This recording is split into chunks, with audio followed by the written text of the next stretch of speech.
Hey everybody, this is Obi-Wan Pez for Simplex Pachinko. We're going to get whiteboard up here in a minute. It's just taking a little bit of time. Figured I might as well come on in here and say hi at least. So how y'all doing? My day has been somewhat uneventful. Except for apparently trying to kill my own stream.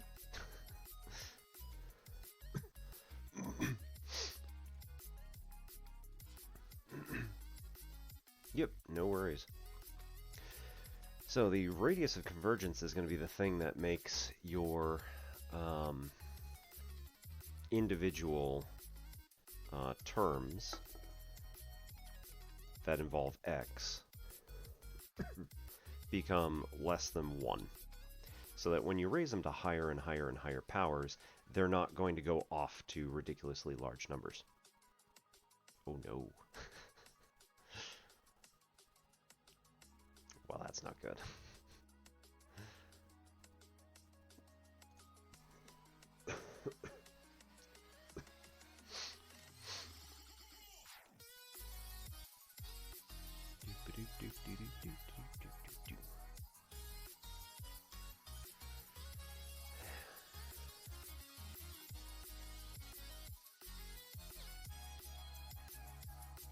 Yep.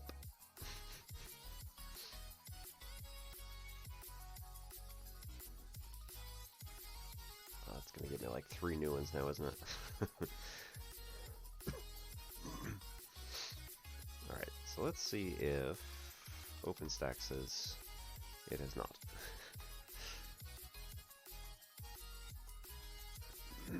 Trying to pull up OpenStacks. Right now it is not cooperating very well.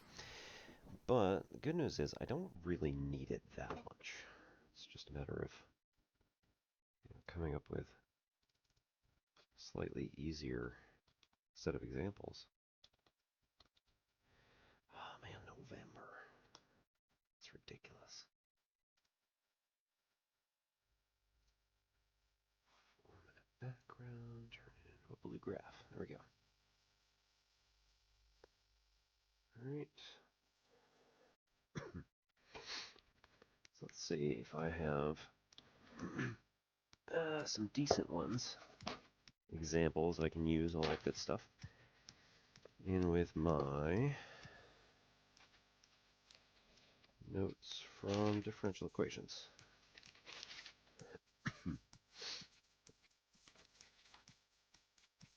Grease. Okay, cool.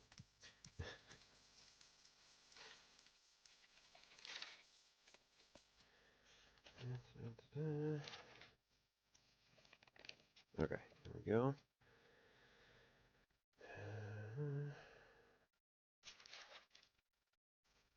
Radius of convergence. Do we have that anywhere in here?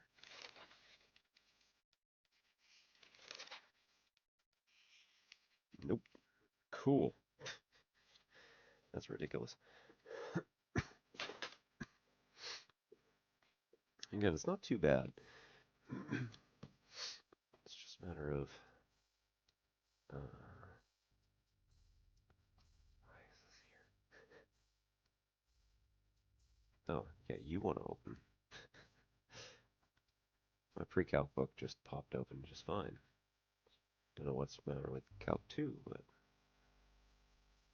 Calc 2 just opened just fine. Okay, it's apparently that one tab.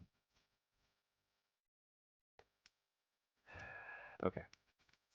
So, Taylor series.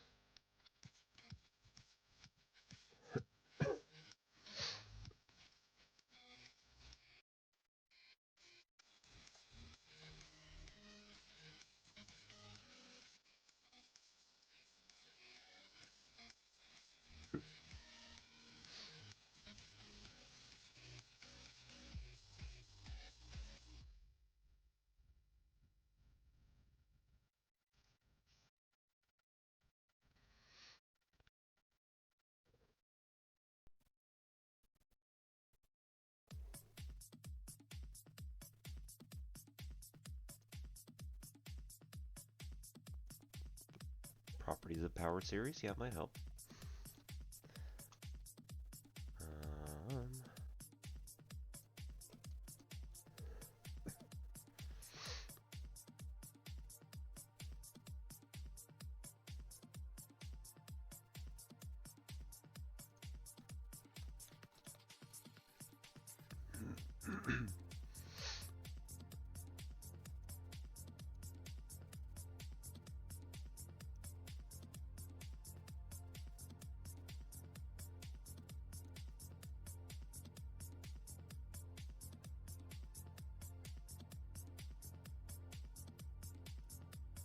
There we go.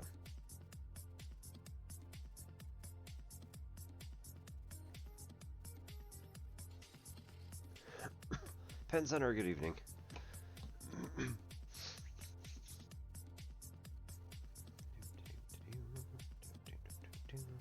Okay, so if we just want to do a random like power series representation, my All Hallows Eve was fairly eventful, you know, in a nice way. We have 2 kids, so they went out and scoured the neighborhood for candy. Alright, so let's suppose that y is equal to the natural log of x plus 3. Let's go with that. Just make it more interesting. You know what? Let's make it x squared plus 3.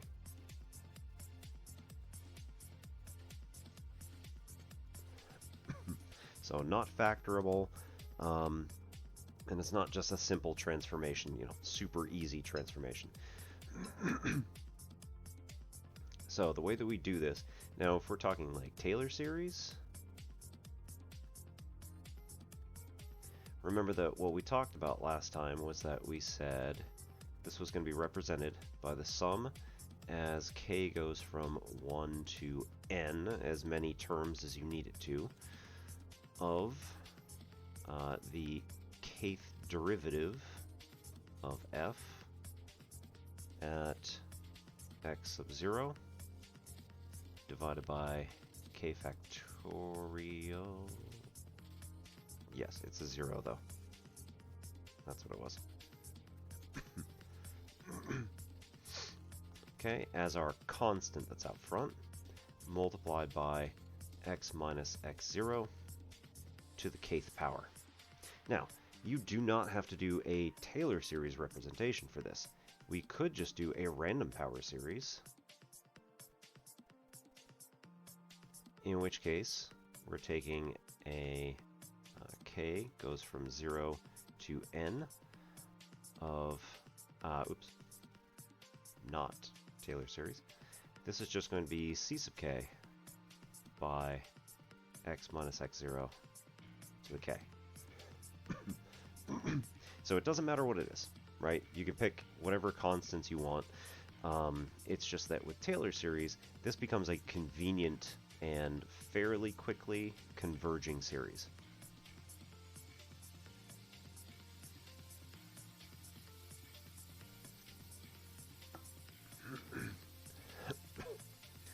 So for tonight, if we want to do y equals the natural log of x squared plus 3, then this is going to be terribly inconvenient, isn't it? Oh well, it's fine. Whatever. Alright, so the Taylor series for this, Taylor polynomial, is going to be, which again approximates the natural log of x squared plus 3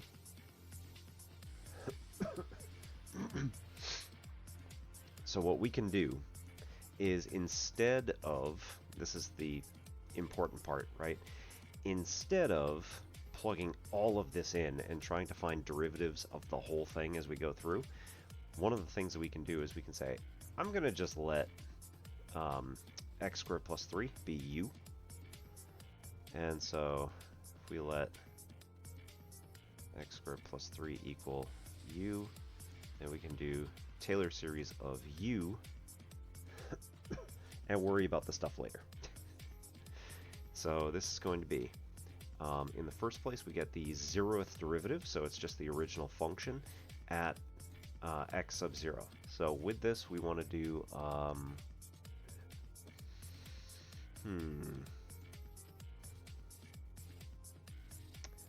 so let's do around x equals 0.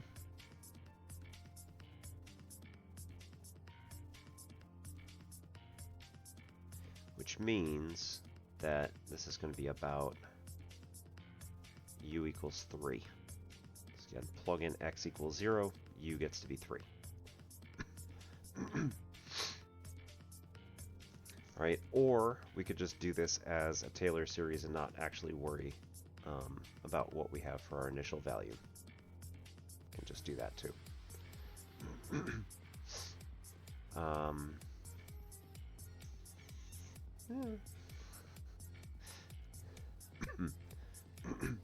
Okay, so anyway, let's actually try to do something so I don't get lost.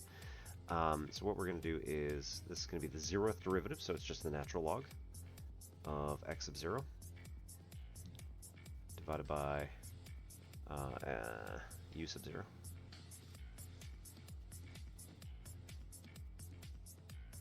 So u sub 0 is 3 over 0 factorial multiplied by u minus u0 to the 0. So that's going to be our first term. So Taylor series approximation is saying we want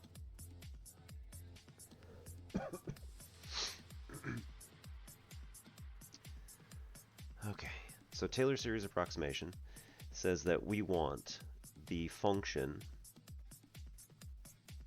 the approximation, so like our Taylor series that we get here, should be the same as the function value at this particular value for the initial point. So in this case, again, u minus u0 raised to the 0 is just going to go away and be 1. So it's raised to the 0 power. So this is, right, instead of y. Let that be f at x. Okay, so one more time. This part here says that the t sub 0 term at u sub 0 is going to be the same as the function value at u sub 0.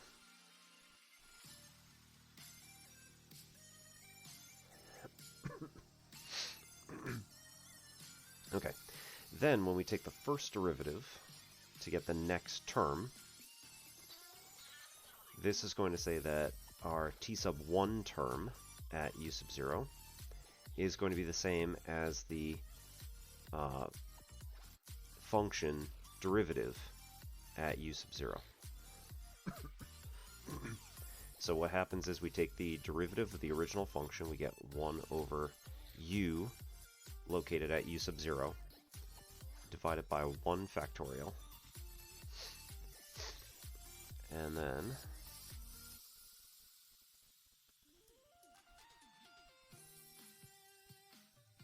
multiply that by u, keep trying to make x, u minus u sub 0 raised to the first power.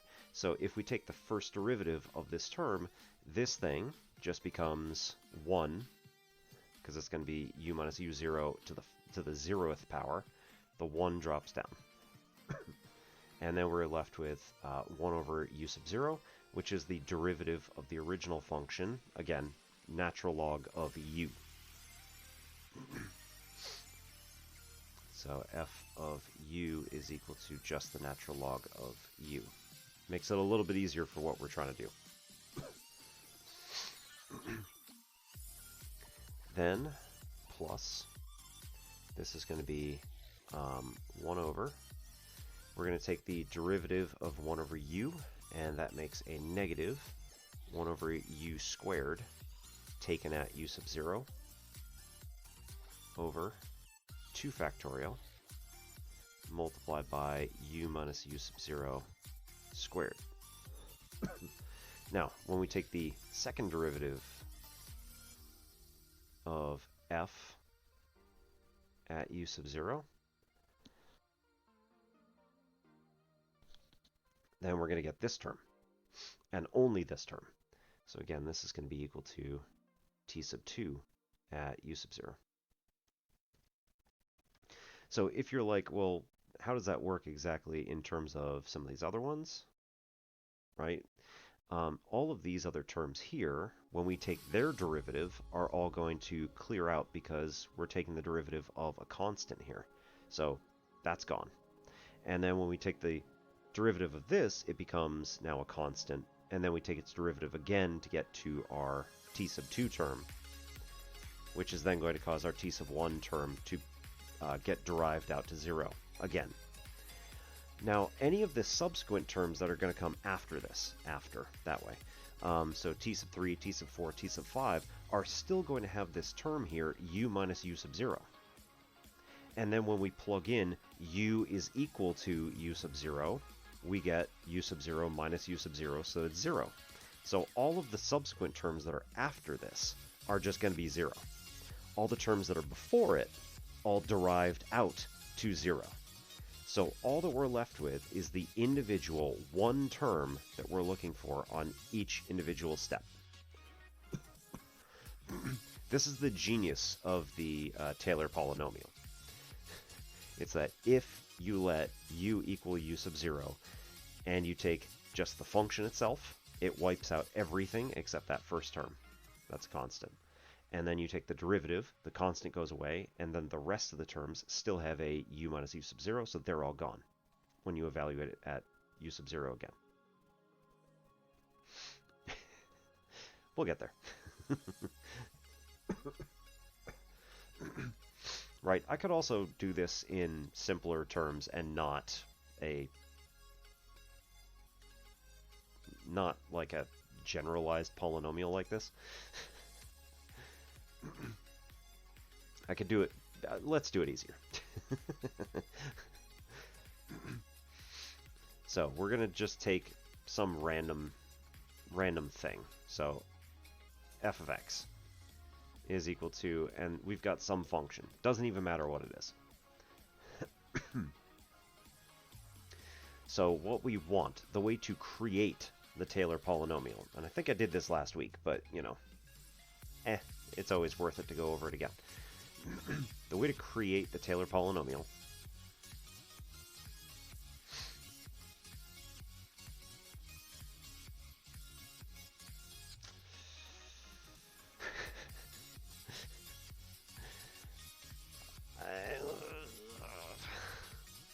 technically you have to be very careful, because if all of the individual terms are integrable in the exact same way, then yes, it's fine. The pattern will hold. If there's any sort of difference whatsoever, if there's ever any difference, it's going to be so bad. So the antiderivative of power series is much easier if you just look at each individual term. Okay, well, it's a power series. Okay, yeah, so it's a polynomial. So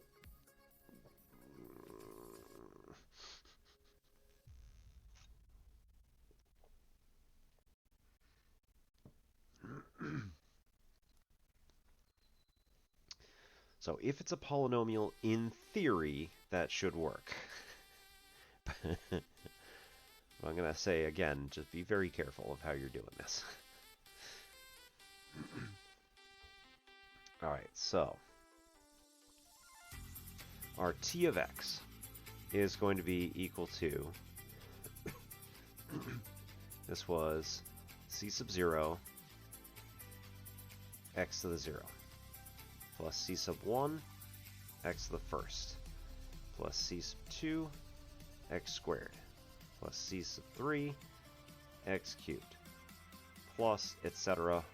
all the way out to c sub n x to the n, and then that's going to continue on forever. Okay, so we're going to center about x equals 0, just to make things easier. Okay, So if we just look at this, this is going to be equal to c sub 0 plus c sub 1x plus c sub 2x squared plus, and then this is just going to keep going out. So the function itself, right, f of x is going to be approximated by t of x, our Taylor polynomial. If we take f at 0, then this is going to be approximated by, or we want it to be at the very least equal to, the Taylor polynomial at 0. Right? We want these to be equal. So we can set the initial value, our constant, is going to be equal in both cases. So our f at 0 is going to be equal to c sub 0 plus c sub 1 times 0 plus c sub 2 times 0 plus etc. So all those are 0 forever. And then now you've just got f at 0 is equal to c0. So now our Taylor polynomial, t of x, is going to be equal to,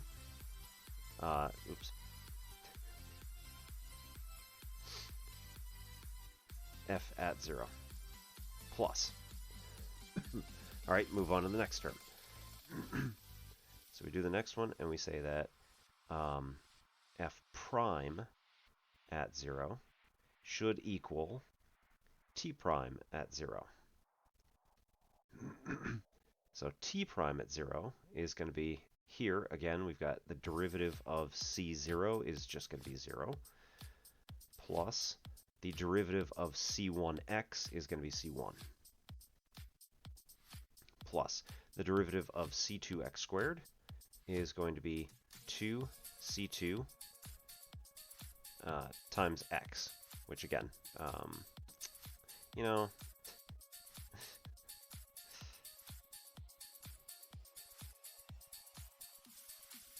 right, this should be approximate.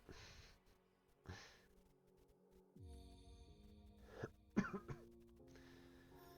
then when we come over here, and eventually we'll get into it.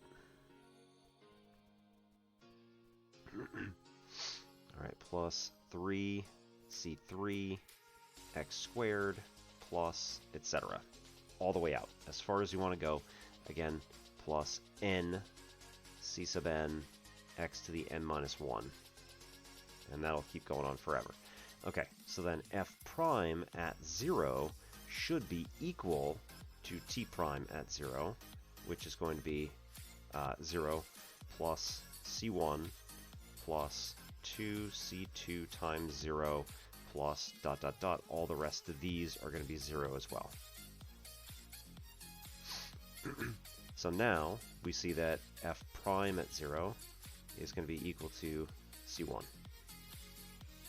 So over here, f prime at 0 is going to be c1 times x to the first. So again, c1x is our Taylor polynomial. So over here we get f prime at 0 times x. Okay, plus. Now we need the next term. This is where it starts getting fun. Because, again, f double prime at x is going to be equal, or nope, is going to be approximated by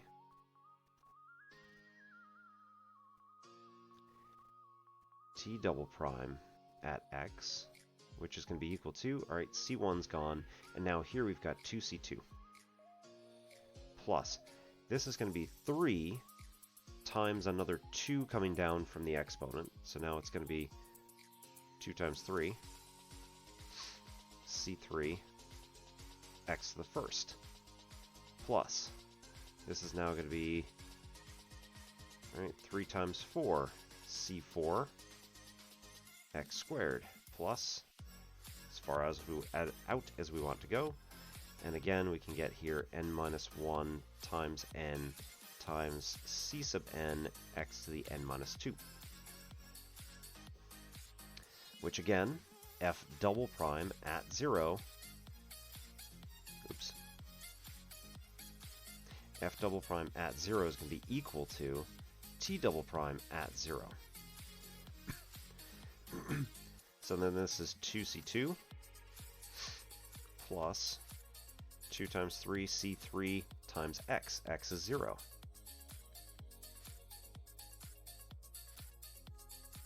Plus, and then all these other ones are again going to all be 0 forever. Which then, this says that c2 is going to be equal to f double prime at 0, but now we've got this extra 2 here that we can divide off to the f side.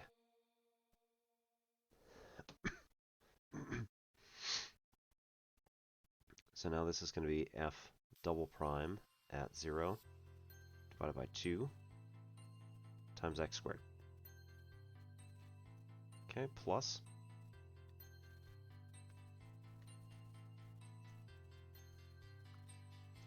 f triple prime at x, last one. It's going to be approximate to t triple prime at x, which is going to be 2c2 is gone. This is now going to be 1 times 2 times 3.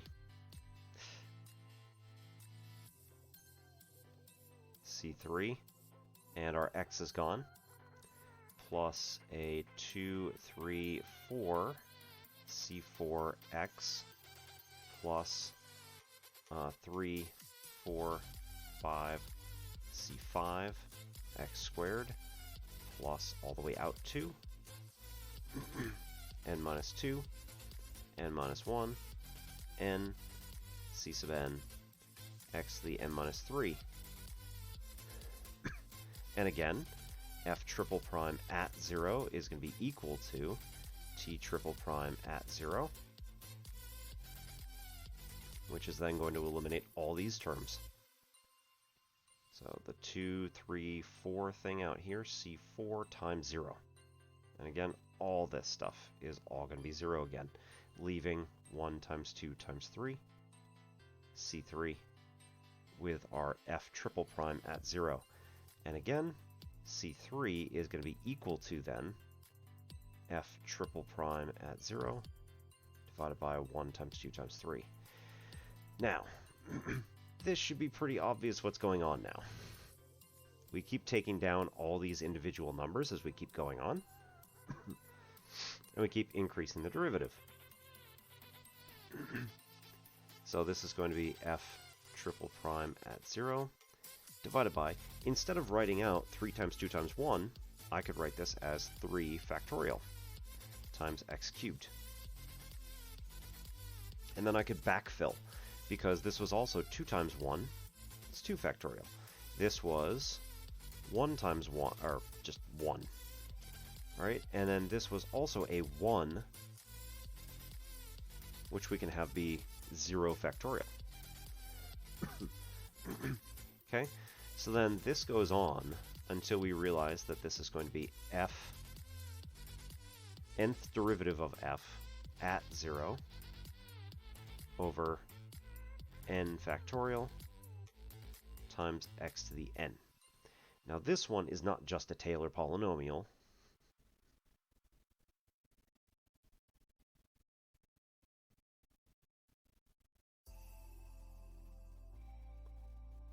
When taken at x equals 0, this is going to be a Maclaurin polynomial.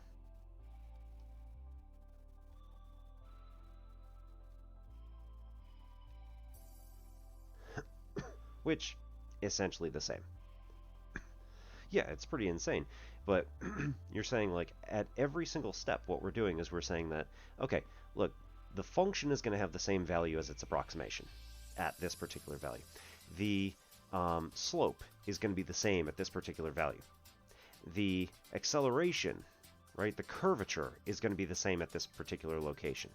So that's when we say the function value, f, the slope, f prime, the curvature, f double prime, the snap, crackle, and pop, no, I'm not kidding, or jerk, snap, crackle, and pop, are all going to be the same. So if we have an n number of derivatives, again, infinite number, we take an infinite number of derivatives as far out as we want to go. right, then we're saying that every single possible derivative of this polynomial is going to be the same as every single derivative of the original function at that particular location. And then we can start approximating what is this thing going to be at other values. So we center everything around a particular value, and then we say, what are we going to get if we plug in a number that's slightly off? So we could plug in, for instance, instead of plugging in 0, we could plug in 3, and then see how good this is of an approximation. Eventually, if you go out to an infinite number of derivatives, a literal infinite number of derivatives, it's identical to the function. So there is no difference. And the fact that we have a n factorial in the denominator here lets us know that this is going to converge very quickly. All right, and then in addition to doing Taylor-Maclaurin polynomials, you can then also say, we only need to approximate this to a certain number of decimal places. So like, how many terms do we actually need for this? And what you can do is just start doing individual terms until you are not increasing the value by any particular amount. Revived Tundra. Yes, absolutely. Welcome on in. My name is Obi-Wan Pez. This is Ensimplex Pachinko. We are doing some math tonight, so feel free to drop whatever you like in chat. And I will do my best to get to your question. On screen right now is Calc 2. I hope I'm not intimidating anybody else, but... Oh, always.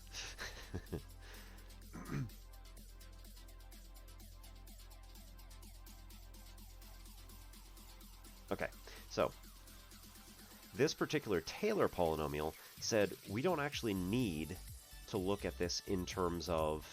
oh, I'm sorry. This is like the best part of Calc 2. So, Revive Tundra, I do teach at a two-year college on the East Coast. This is, generally speaking, where I kind of fit in. So, like, I can answer stuff above differential equations spottily. But if you have anything at the differential equations level or lower, I'm probably good for it. So,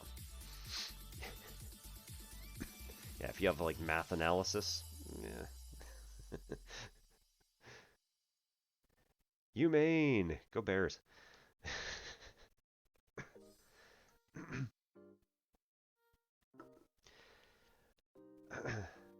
Oh, I don't have my T-shirt on. Because you would be throwing stuff at your computer. Yeah, my spouse and I both went to University of New Hampshire, so we have a friendly rivalry.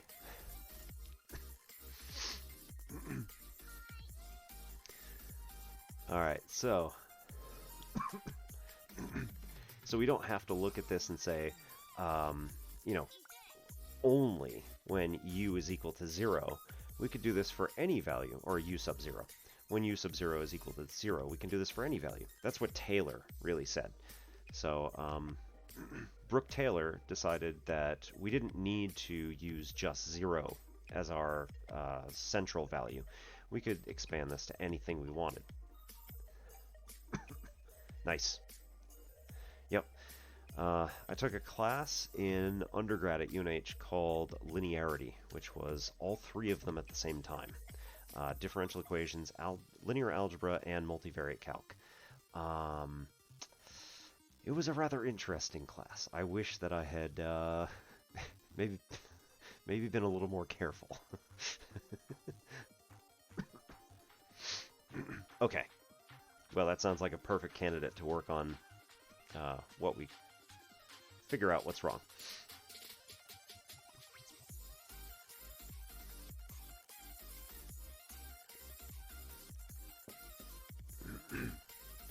Right, there's got to be some sort of underlying issue that is just a slight misunderstanding what's actually going on, or maybe like there's a small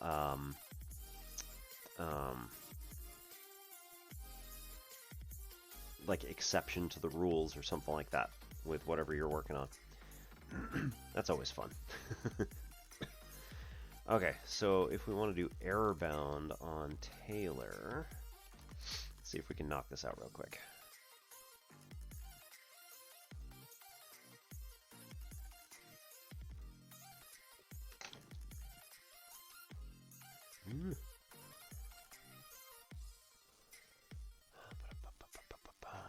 Oh, yeah, nice. Okay, so error bound for this is going to be remainder at n. It's going to be less than or equal to m divided by n plus 1 factorial times the absolute value of x minus a to the n plus 1, where m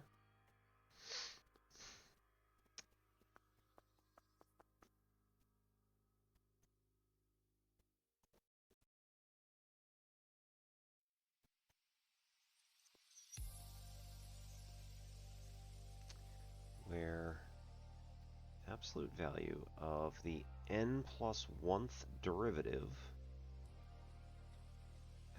of x is going to be less than or equal to m.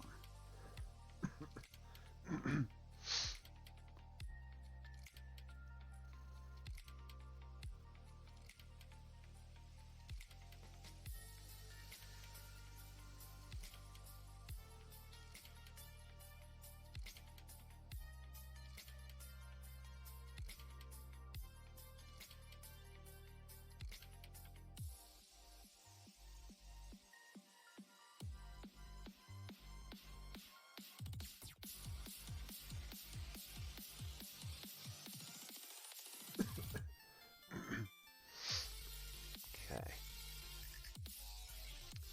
So in that particular case,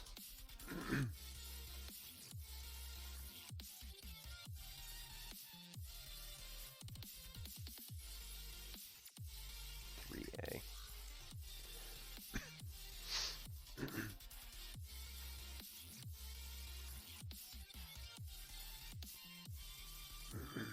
Okay. Yeah.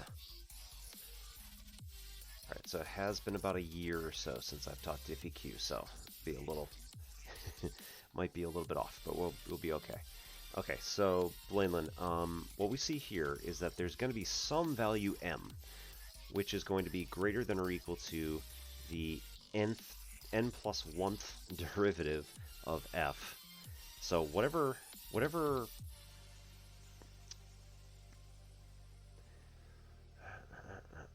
yeah, sure. Whatever current value we're sitting on, right? We're going to look at the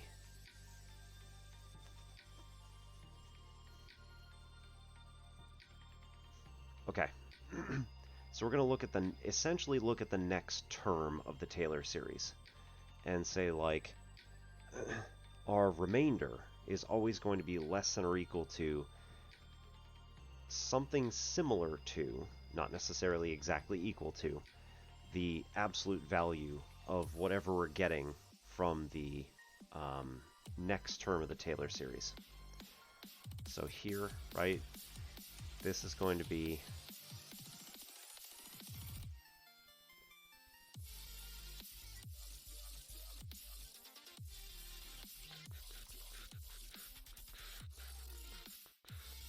if anybody knows better than me, go ahead and correct me. Right, so the actual remainder is going to be equal to the n plus 1th derivative taken at c, where c is between x and a. This is going to be n plus 1 factorial times x minus a to the n plus 1. Right, so that's just the next term, but it's evaluated at some value for c, where c is between x and a, or between a and x, depending on which one's bigger.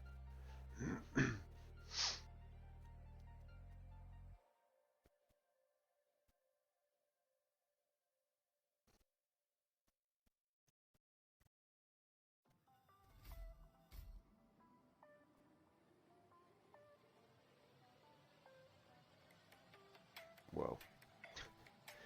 I just hit a button and something exploded. Oh, I don't like that. Where'd it go?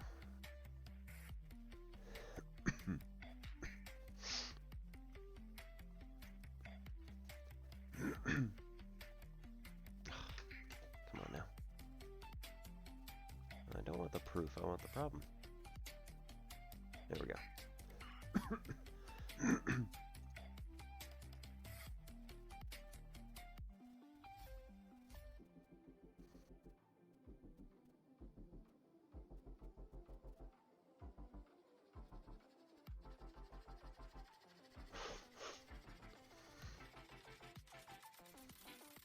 Yeah, okay. So basically you look for an M, which is going to be the largest value over that interval, whatever you're looking at. And then put that in.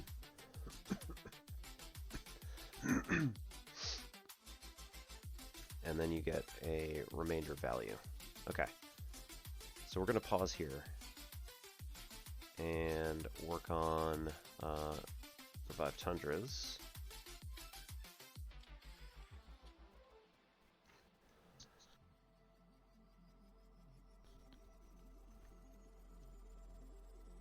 Okay, so we've got this equation. Come on. So 3a says we've got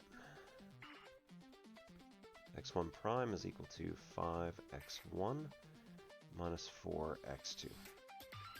x2 prime is equal to 8x1 minus 7x2. Okay, so this says that we have a differential equation, x1, x2 prime, which is going to be equal to 5, negative 4, 8, negative 7 times x1, x2, like that. Then we want to know what the steady state is. So for what values of lambda, what eigenvalues and eigenvectors are we going to get? Which, if we plug in the eigenvectors over here, we get the exact same value in the derivative as we do for what we just plugged in. So these are steady states. So that was, again, where... Yep. A minus lambda I times our x vector, times our x vector is going to be equal to our x vector prime.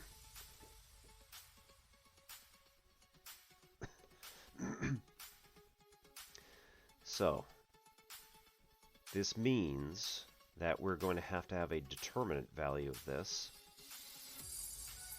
Determinant of, it's literally what that line means. I don't need to do that. A minus lambda I is going to be equal to 0. Right, correct me if I'm wrong at any of the steps, but because again, it's been a while. Oh, I see on your paper. Oh no, well, that might work still. Yeah. Does that work? I guess we'll find out real quick. Okay, so if we plug this in and we say we then want 5 minus lambda, negative 4, 8, and negative 7 minus lambda. Again, determinant is equal to 0. This gets us a polynomial of 5 minus lambda, negative 7 minus lambda, minus 8 times negative 4 is equal to 0. So this is going to be a plus 32. And then this stuff here is going to get us a lambda squared. That's a positive 7, and a negative 5 is going to be a plus 2 lambda, and minus 35. Minus 35 plus 32 is going to be a negative 3. And we get a plus 2 lambda and lambda squared. So we break this into lambda plus 3 and lambda minus 1 is equal to 0. So that lambda is equal to bracket negative 3 positive 1. Negative 3 positive 1. Looks good. Okay.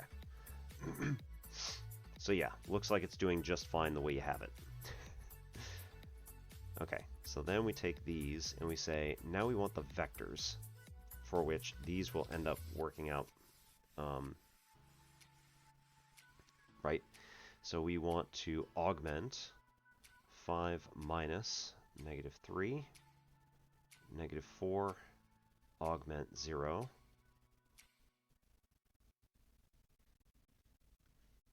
and 8, negative 7 minus negative 3, augment 0. So here, this is going to be an 8, a negative 4, augment 0, 8, also negative 4. It should be, right? I mean, so that our C1 vector is going to, oops.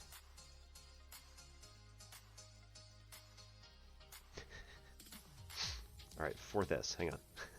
This is going to be 8x1 minus 4x2 is equal to 0.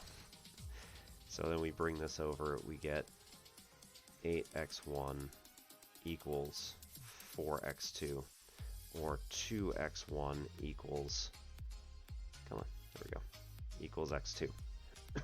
Okay, which means that our vector that we get for this is going to be plug in 1 for x1 as the independent variable, and then your dependent variable x2 is going to be twice that, so it's 2.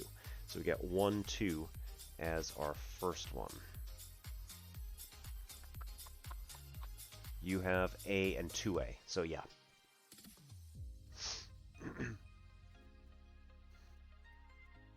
Hey, Superbrain. How's it going? Yep, so I'm getting the same eigenvector you did here. It's 1, 2. Now, granted, you have, again, A, 2A, but it's the same thing. It's just this times some sort of constant. So, yep, looking good so far. Okay, so then we go for C2, which is going to be found by taking 5 minus 1, negative 4, augment 0, with 8, negative 7 minus 1, augment 0. So up top here, we've got a 5 minus 1 is 4, negative 4, augment 0. Down bottom, we've got an 8, a negative 8, augment 0. And so here again, now I am saying that these are linearly independent. You should actually prove it by saying, okay, well, you know, we're going to divide, we're going to add 2 of row 1, subtract 2 of row 1 and row 2 into row 2, and you get 0, 0, 0 going across, so they're linearly independent of each other. So therefore they, or no, they are linearly dependent. I'm okay, I promise. But in this particular case, I'm just kind of rushing through it. So this is 4x1 minus 4x2 is equal to 0. So therefore, x1 is equal to x2, which means that the vector C2 is going to be equal to 1, 1, or AA. Yeah.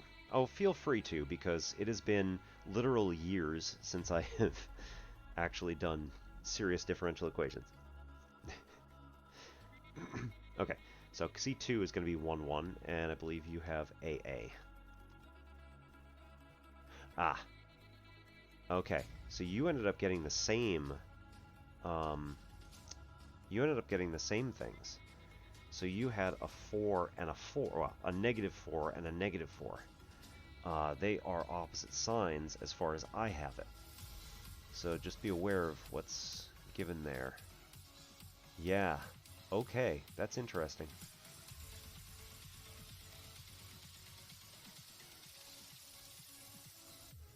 So I think we may have found where the difference lies in our two methods. So when you plug stuff in, you got things with the same sign, and I got things with opposite signs.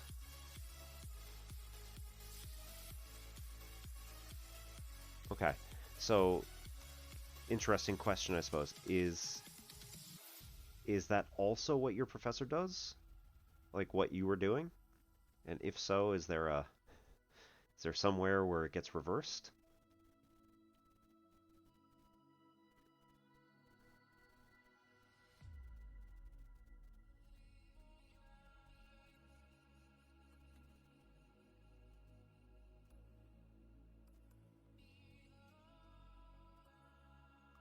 Hmm. Okay. Cause yeah, if you, I mean, if you show your professor your paper,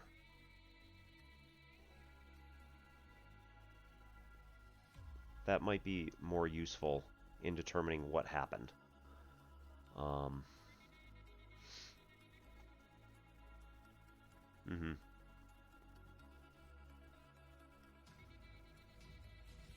Because again, you should be able to plug whatever you found.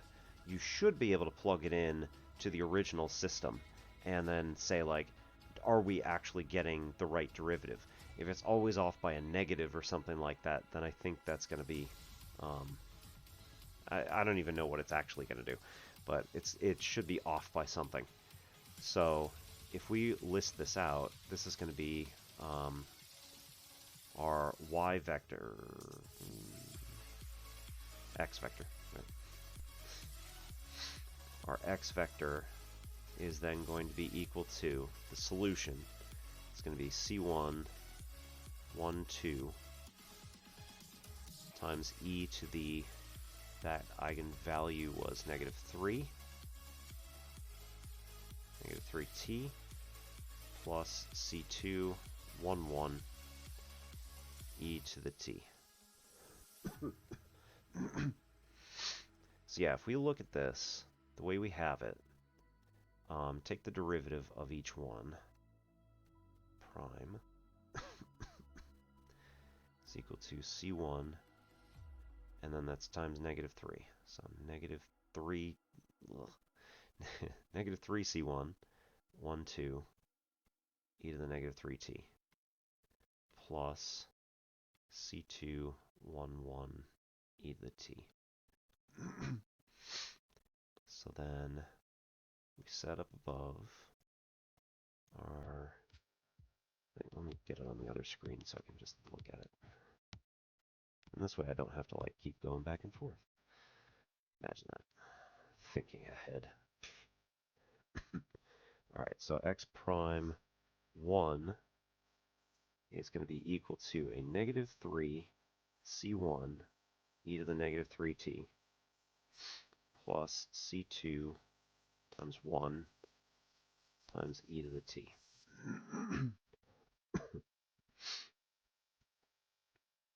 Okay. That's not... Oh, okay, yeah. Is equal to... There we go. Right, I moved it over there for a reason. Alright, so 5 x1. x1 is C1 e to the negative 3t plus C2 e to the t. Okay, minus 4 C2 is 2C1 e to the negative 3t plus C2 e to the t. Okay, so with this we've got 5C1 and a negative 8C1. e to the negative 3t. So positive 5, negative 8 gets us a negative 3. That's good there. And a 5c2 minus 4c2 e to the t. So 5 minus 4 gets us positive 1. All right, we're good on that one. So then x2 prime, I mean, we could probably just say, yeah, it's working. But, you know, for completeness sake, c2, no, sorry, x2 prime is going to be negative 3 times 2 is going to be negative 6 c1 e to the negative 3t plus c2 e to the t, which should be equal to, again, 8 c1 e to the negative 3t plus c2 e to the t minus 7 2c1 e to the negative 3t plus c2 e to the t. All right, hang on one sec. Let me real quick hop off for a sec.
Okay, so we're back.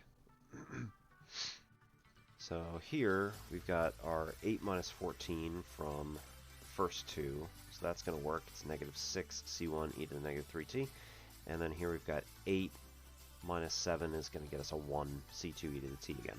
So yeah, so this system is definitely working. And there shouldn't be any other eigenvectors or eigenvalues which are going to make this work.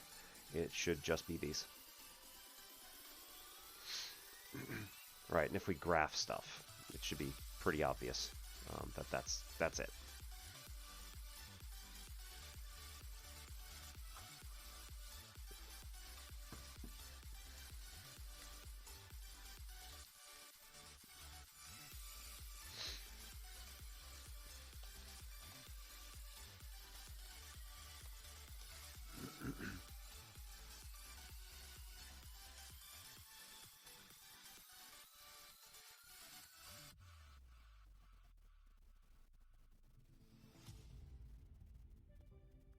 I'm running through your faculty list.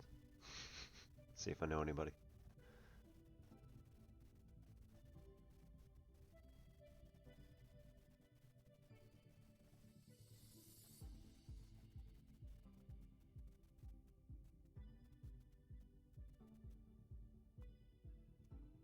Pretty small likelihood, all honesty here, but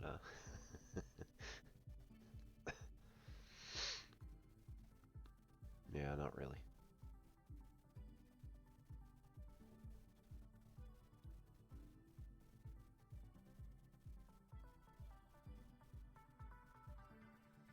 Yeah, no. That's too bad.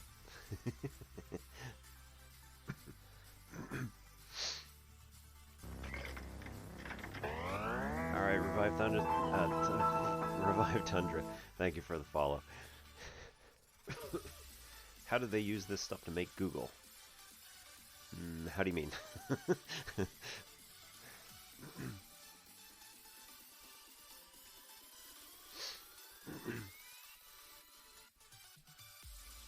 may not be entirely familiar with the particular story you're going for there.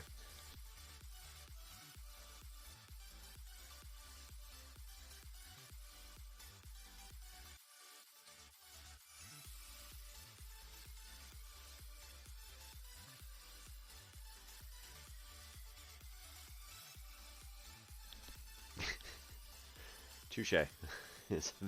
Very carefully.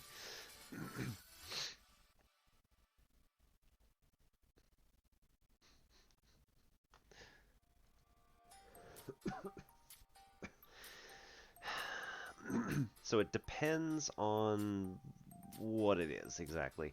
I know that in machine learning, there is a lot of differential equations which run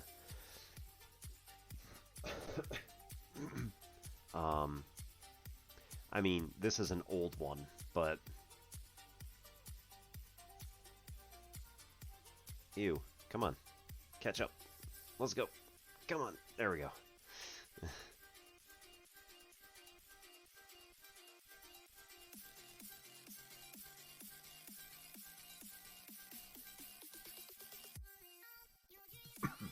So in machine learning, there is a neural network structure, which is called feed-forward back-propagation. And I did a bit of neural networks as part of my master's in at Johns Hopkins. I don't really have any loyalty, by the way, so it was a good program. Yeah. I could have gone just about anywhere, and I was shocked as hell that they let me in. Quite frankly.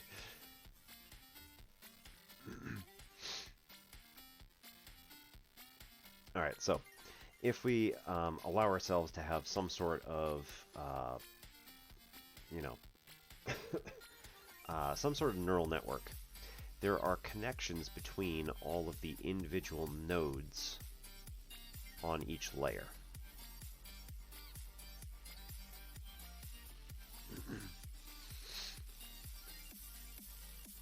And there is some sort of connection that exists between each individual node and all of the nodes on the next layer. Now, in some cases, they aren't, like, those nodes don't exist. They just have values of 0. But basically, I mean, this is like a very rudimentary model, but nonetheless. These are all inputs.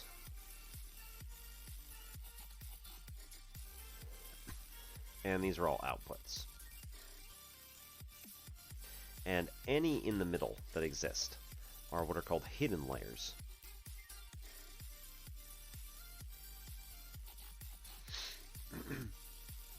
And what happens is the inputs receive some sort of data that's going to be taken in, and then they have a... Sure, in a minute. See how long this takes. All right, so they have a series of inputs, whatever they might be. In this case, it could just be like, you know, I want the RGB values and brightness of a particular pixel. And when it comes in, it gets fed into a particular algorithm, which then looks at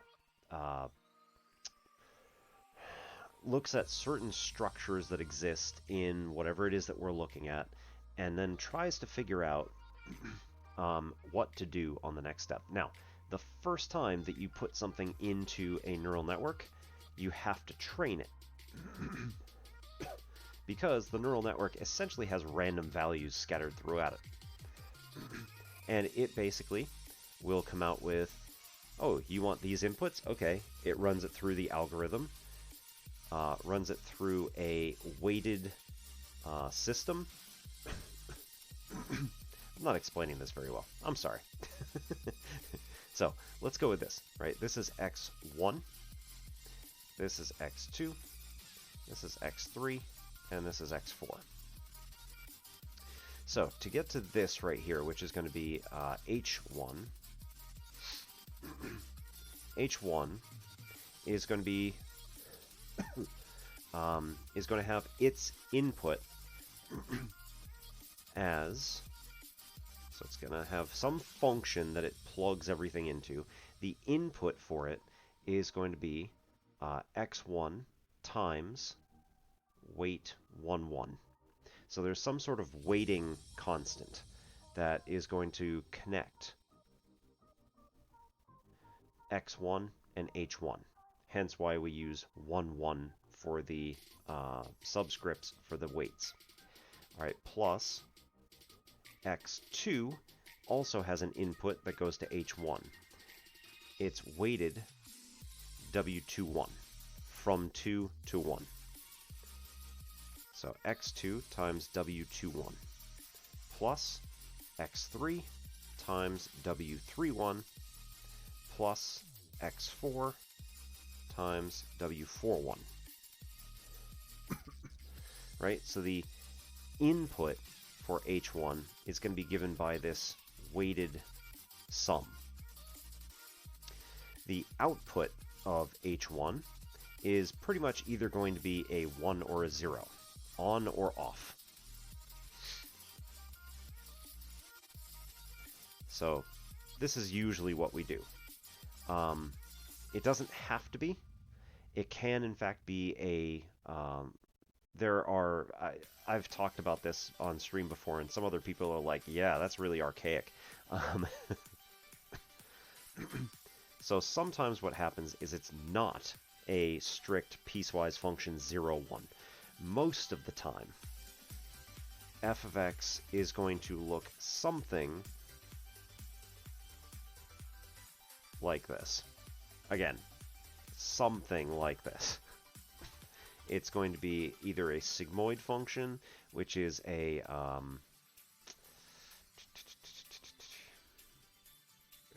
logistic function that has a very sharp rise in the center, or it can be a number of other functions which can come out with these values. So it's almost always going to be 0 if it is less than a certain value. 0, no. When our input,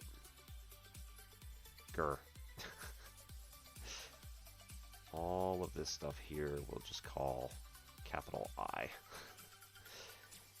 Alright, so it's going to be 0 if our input is less than a certain value. So, trigger. And it's 1 if the input is greater than or equal to that trigger value, whatever it might be. Okay?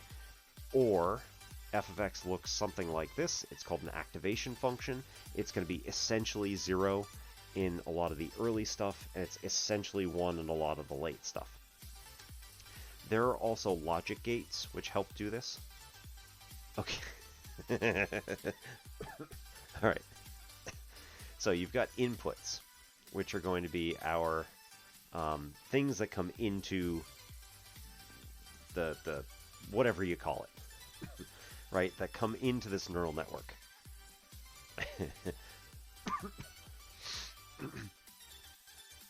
All right, where are we?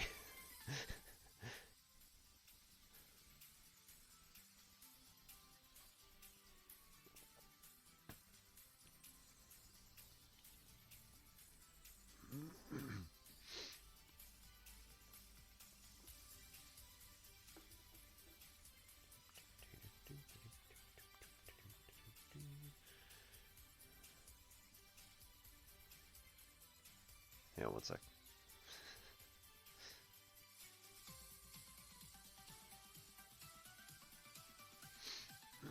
Okay.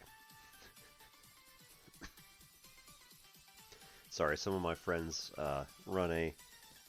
Friends. Some of my online acquaintances run a beer thread. So I get to hang out with cool people and share what kind of beer we're having. Tonight is Fika. I believe I've had this one before as part of a Advent calendar. Coffee Hazelnut Cinnamon Milk Stout from Beer Tree Brew Company. Anyway, so Tundra, where exactly are you actually? In terms of understanding. Yeah, not physically. Anyway.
There.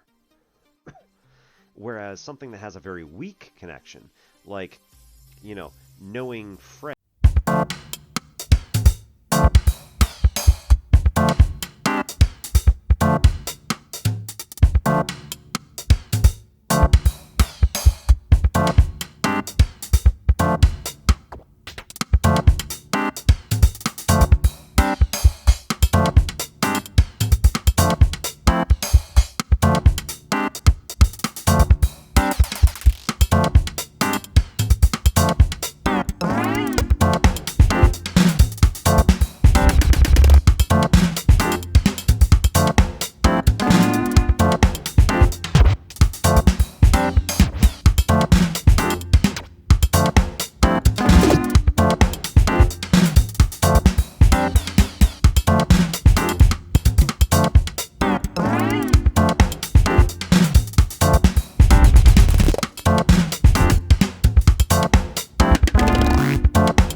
inputs. So in this case, we can't have 3 hidden layers. You'd have to have 4, but whatever, it's fine.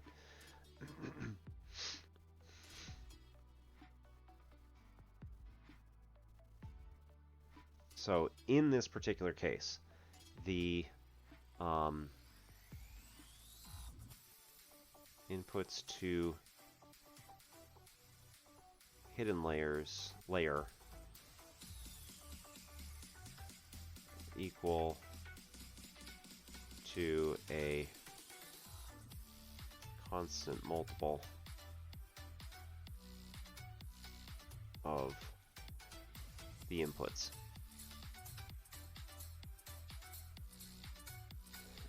So it's not necessarily a steady state, but you get the idea.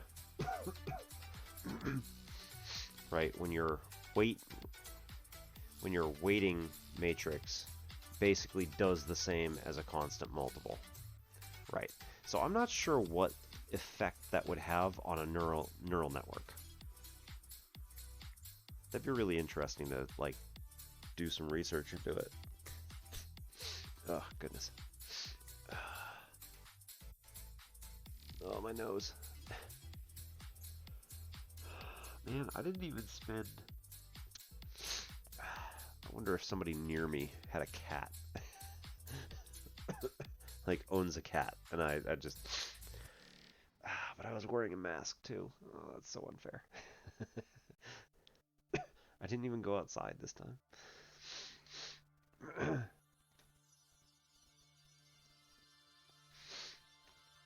Yeah, I'm not sure what kind of effect that would have on the neural network.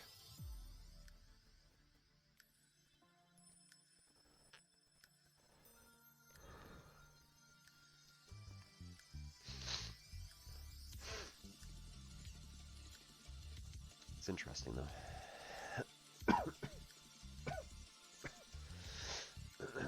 So eventually what happens is the outputs are compared to training set.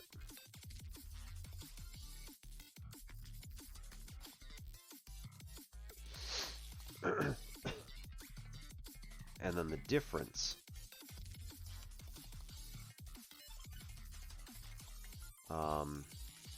forces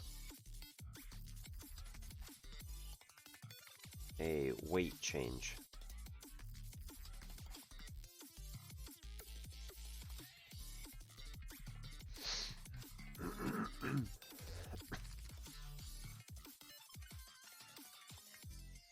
According to how far off the output was.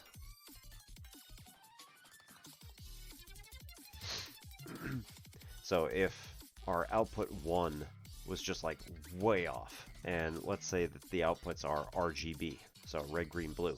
Let's suppose that, you know, you're trying to predict what a particular image is going to look like, or even just, you know, you're trying to pass an image through a neural network to say, here's what this particular picture looks like.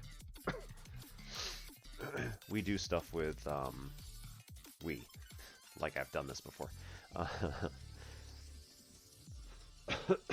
So I've seen stuff like handwriting recognition and all sorts of things like that.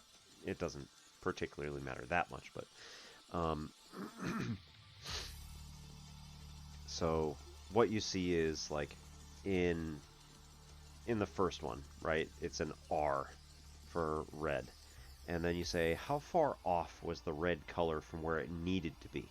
So it samples the color that's actually there and says, you know, you were supposed to get something that was sort of a like greeny brown, but instead you got something that was like bright blue.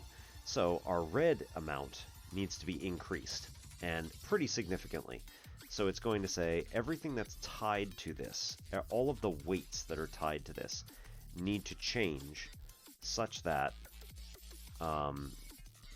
this is going to increase the red input, or the red output eventually. And then same for blue, and same for green. RGB, whatever. So red, green, blue. Same through all those. All right, there's too much green, or there's not enough green, so we need to add green. There's not enough red, we need to add red. There's way too much blue, so we need to decrease the blue by a lot. So it affects all of the weights that are attached to it and says, let's change those in order to affect it in the correct way. And then it runs through another training set, and it says, let's try a different one. So does that work? Runs it through, then says, how much was it off? And anything that was really far off needs to change a lot, and anything that was only slightly off needs to change maybe a little, or maybe it's kept about the same.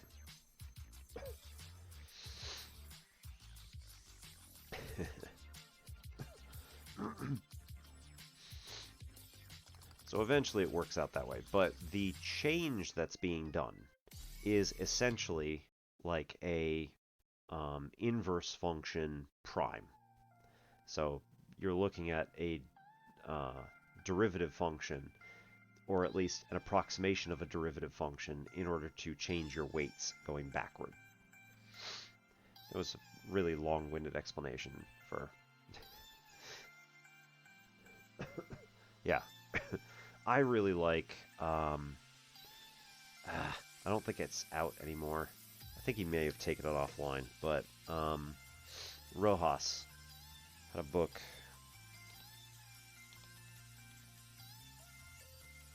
Raul Rojas had a neural networks book that was online. Okay.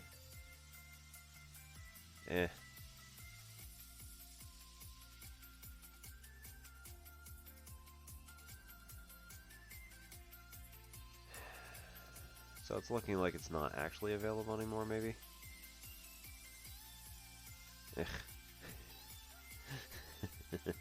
Oh well.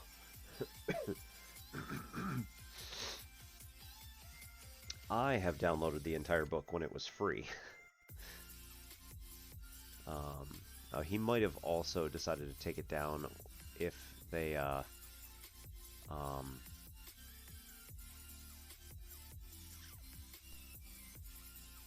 may have also taken it down when a new edition came out.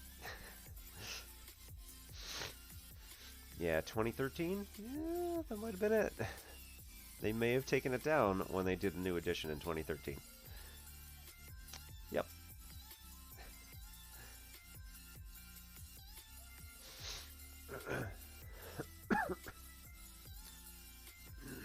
So now he wants you to buy the book. But at any rate, yeah, I really like his style, and he explains everything really well.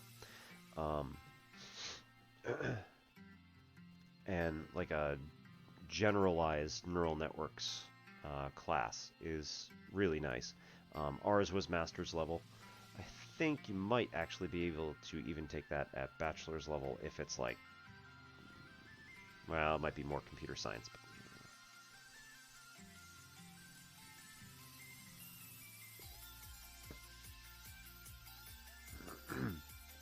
But okay, so, Blainland.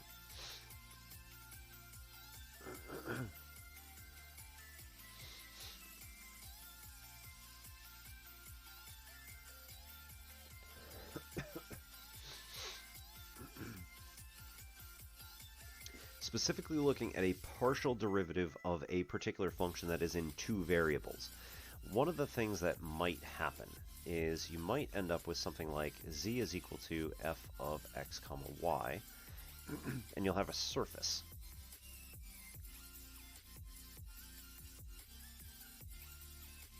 So this surface describes some sort of open area like this that has a particular shape to it. So maybe it has like a couple of dips and raises like this.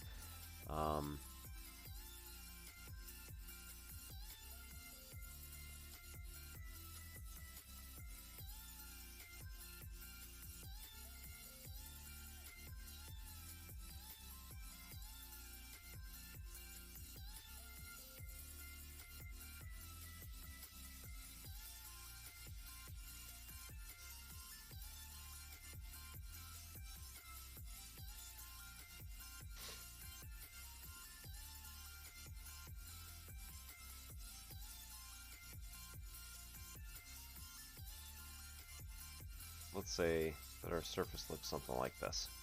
And then we're going to do the same going out this way.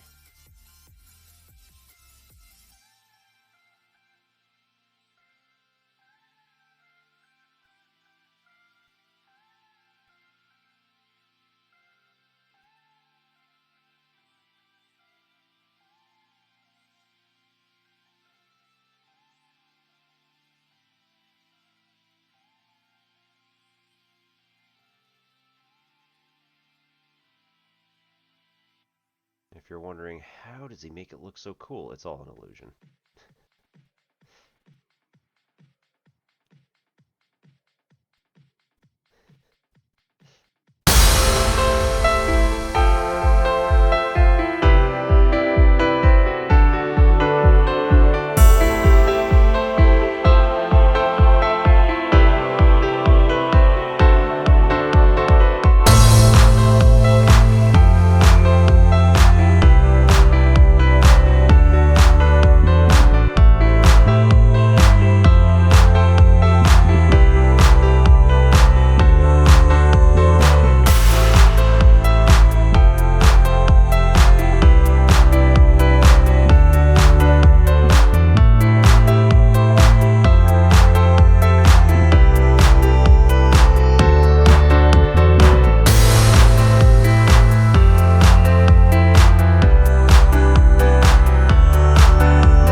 So gradient is going to get you the direction, specifically the vector.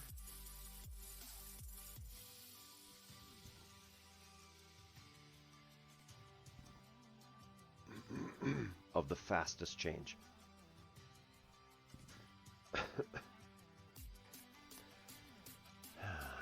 Now, I'm not sure, is that specifically going to be uphill or downhill?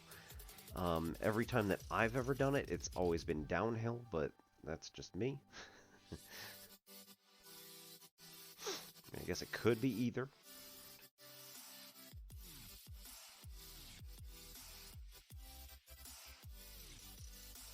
And I guess in the grand scheme of things, whatever one direction is, the opposite should also be the greatest change in the opposite direction, in theory. It's not necessarily true, but...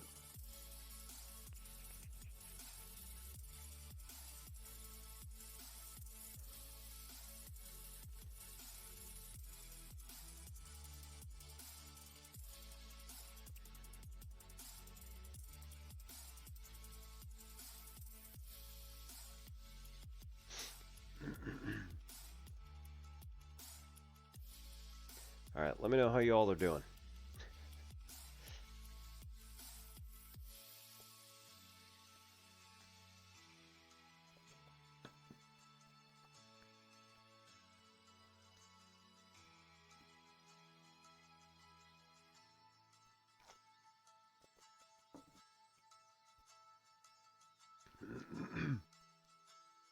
Always remember, whenever you have one of these, make sure you have one of these around.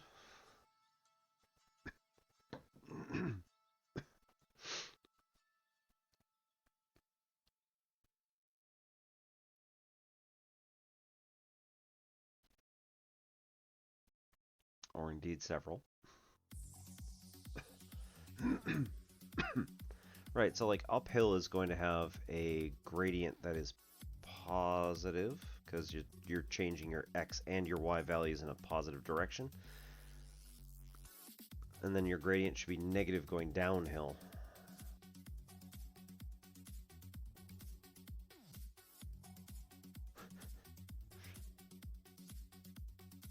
Unless I missed your point. Which, always possible.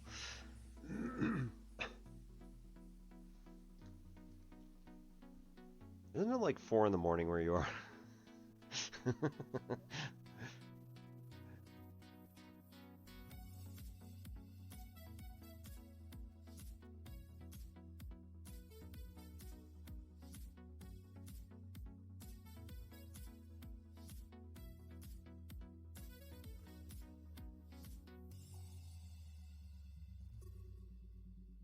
I'm sorry, I didn't mean to sound so judgy.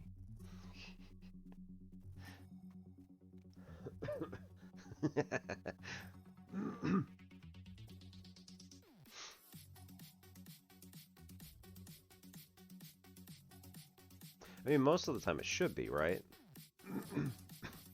Is that on one side of something, it should be increasing, and then on the exact opposite side, it should be decreasing. Unless you're at a minimum point.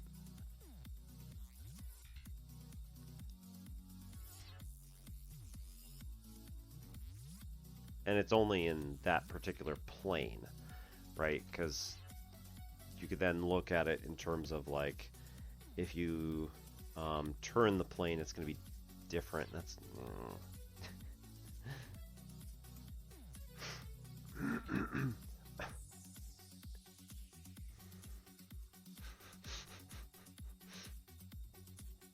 I don't think I know what that term means.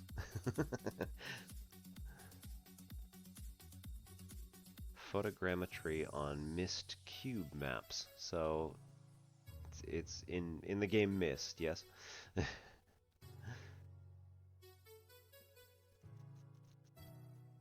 Are you splitting it up into... How does that work?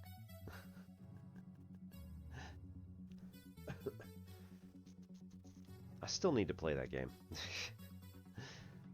I have been wandering around in it for a while and not really doing anything. and just been like, I'm confused.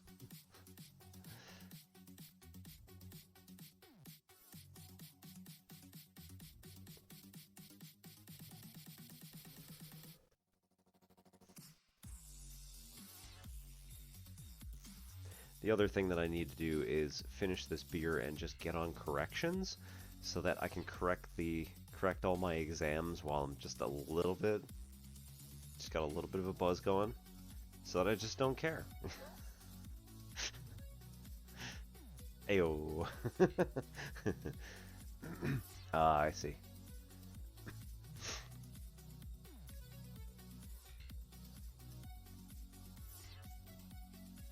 I'm just gonna be a troll. Anyway.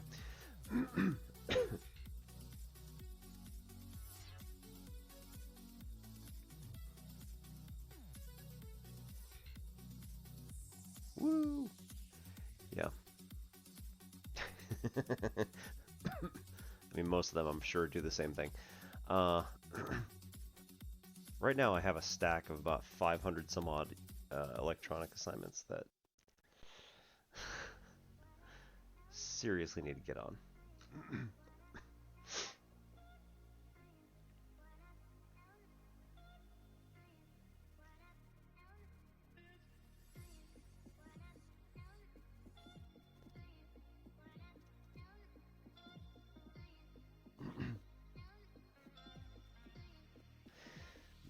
So, sort of.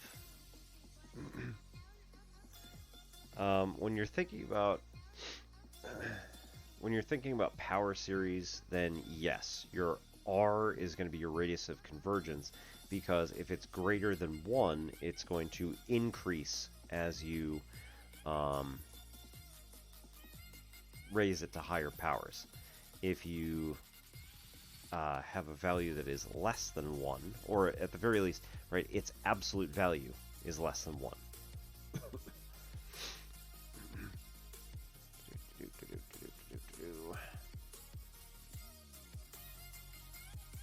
Right, so if we look at this and we say that like our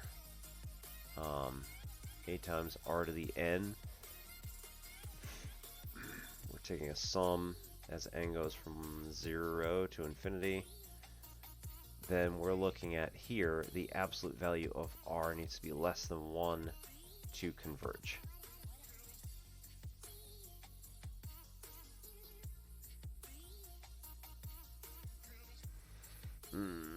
Rotation test? I don't think I know the rotation test, unless I'm reading that wrong.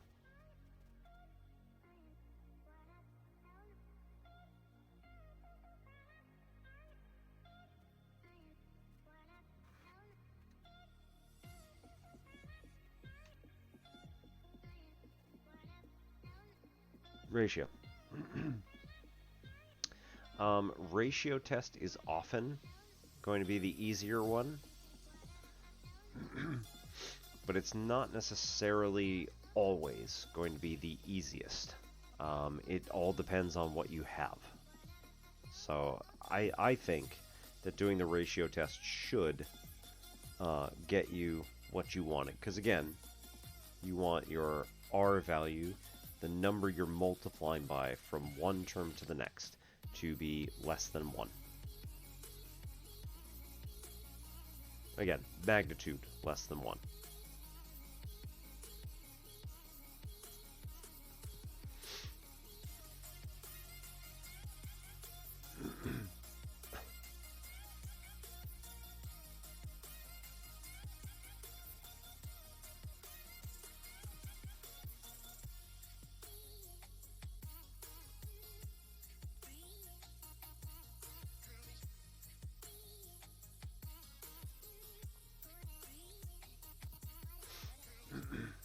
Leibniz method of finding convergence. I don't know of one, but that doesn't mean one does not exist.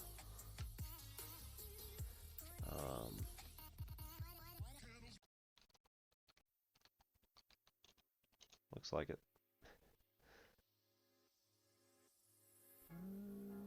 Determining radius of convergence for an alternating series.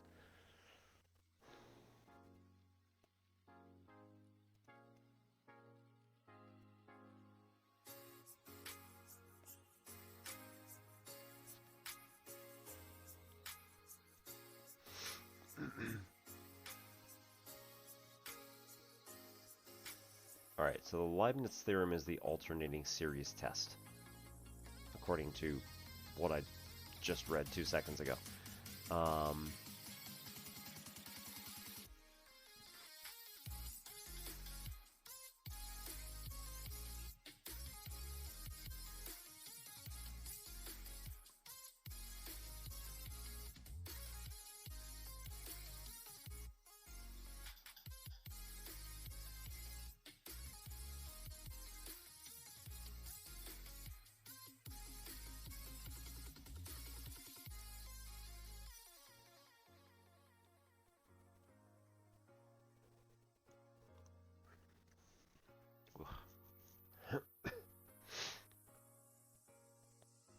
So alternating series test is basically that, again, one has to have a limit of f of n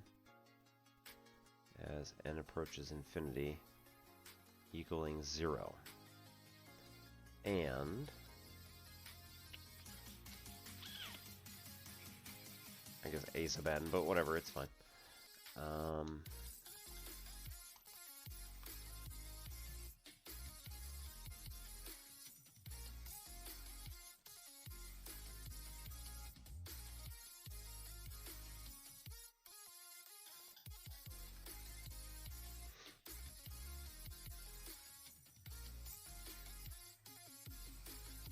Alternating series test.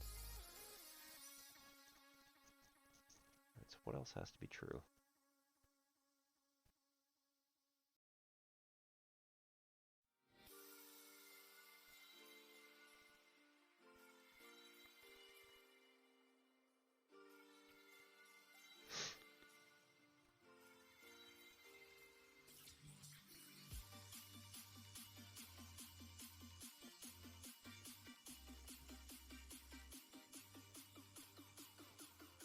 Right, so for all, it's really series, not function, but whatever, right?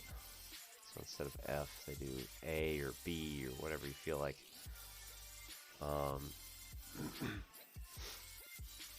All A sub, the ratio, the limit of the series needs to go to 0. And a sub n plus 1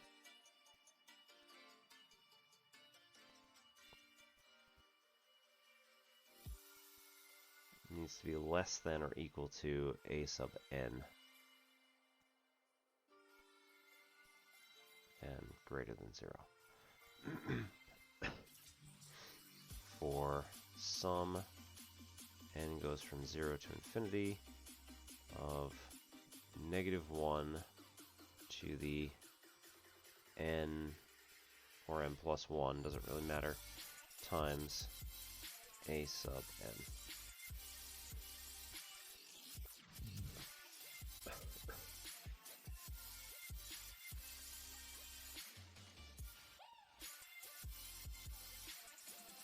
Okay, they have n be greater than or equal to 1, so doesn't matter if it's 0 or 1, but we'll indulge. Right, and then the limit of that series has to be, or limit of that sequence needs to be 0. Yeah. For all n greater than or equal to 1.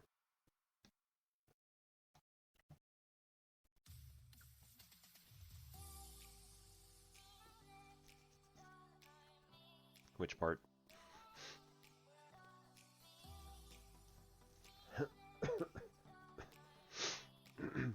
So this one actually becomes obvious when you draw it. I didn't really think about it too hard until I started teaching it. Then I was like, oh.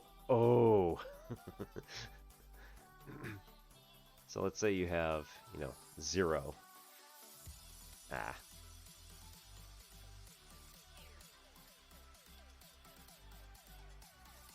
Right. So you have, like, a sub 1. And if it's alternating series, right, then this is going to jump back to something in here. And again, it's got to be overall, has to have a smaller magnitude, and also as we do more and more and more terms, right, this is going to be A2.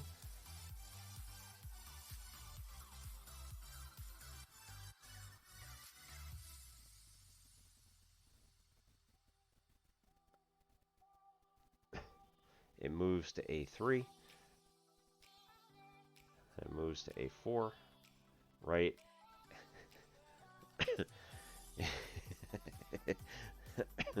As long as your values keep getting smaller and smaller, then it's just going to shrink to this ever smaller area until it's obvious that it has to converge to a specific point.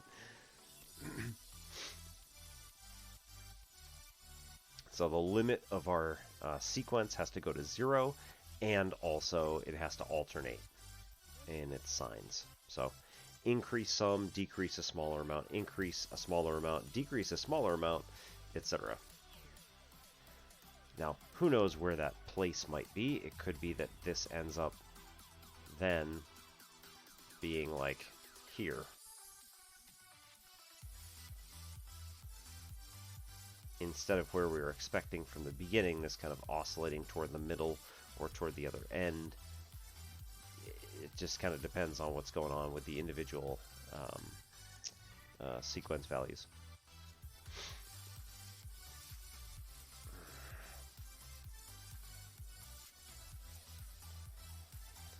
Boy. Oh. Get some good pops out of that one.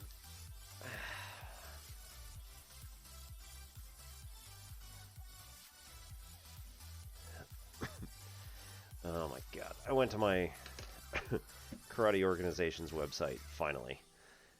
It's been a very long time since I've been to their website for anything other than just a quick, like, 2-minute piece of information. So I went to their website, and it was like, by the way, here's a whole page of all of our forms. And I was like, I should have been here 15 years ago. This would have made it way easier.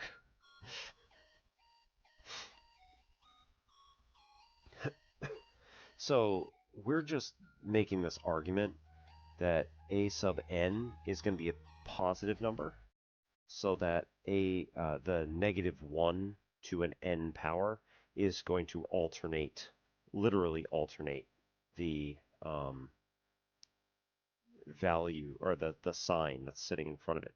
Otherwise, in theory, you've got a random walk, and then random walk can go in any direction, especially if it turns out to be not so random.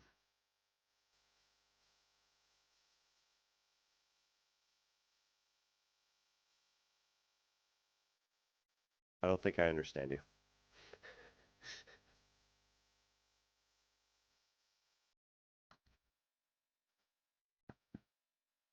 Specifically in that I don't think anyone is arguing against you.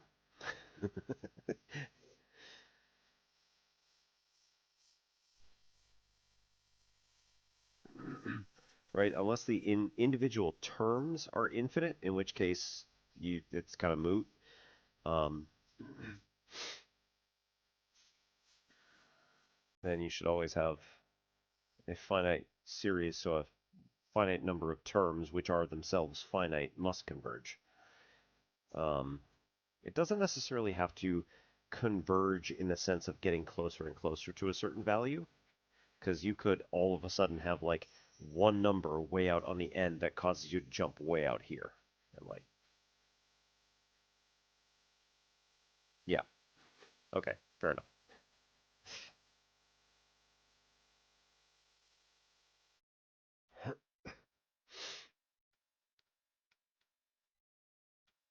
All right. Do we want anything else for tonight?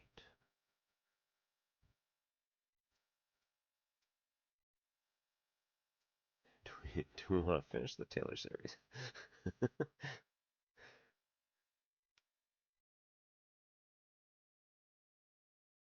Uh-oh.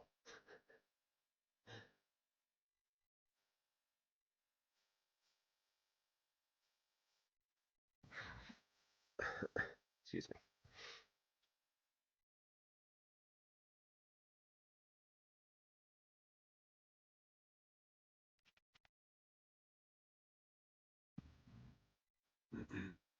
So I think the idea of a 3D random walk is just that there is going to be like an infinite number of directions we can choose from.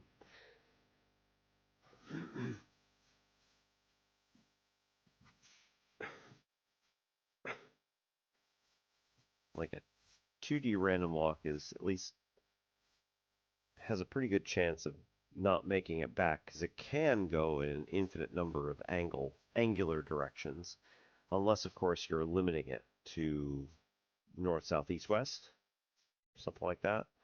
But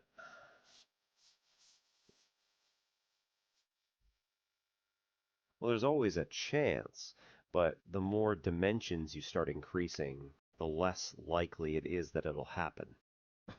Like a one-dimensional thing is almost guaranteed that eventually it's going to walk back to the zero. Your 0 point, your initial point. A 2D random walk, if you include all possible angles, is unlikely, but it's still possibility exists. It's just not very likely that you're going to essentially reverse all of the angles. Could happen. But then in 3 dimensions, you're increasing the dimensional possibilities.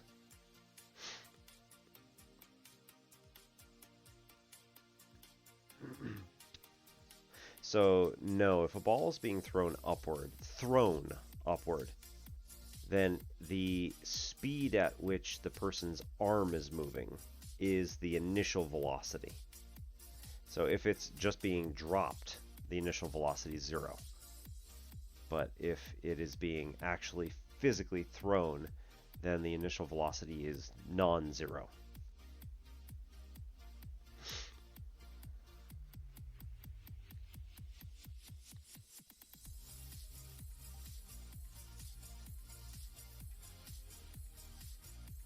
Unless, of course, you're talking about horizontal velocity.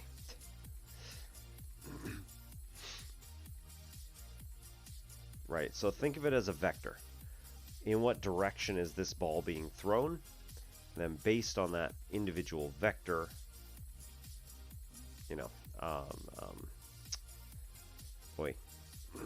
based on that individual vector. So it depends on where your positive direction is for distance. So if you want to start at 0 and increase as you fall, then downward is a positive acceleration. If you want to start at a distance above the Earth and then sink down to 0 at the Earth's surface, then it is a negative acceleration because it is going in the negative direction faster and faster.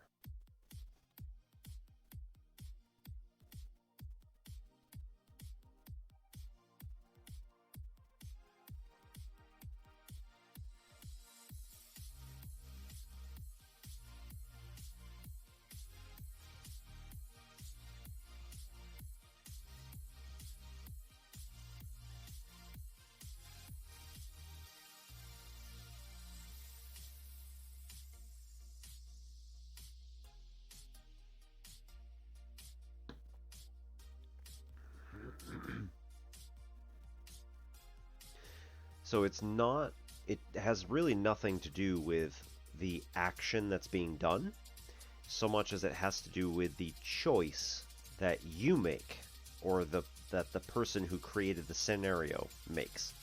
So if you choose that upward is positive and downward is negative, then acceleration due to gravity is going to be negative.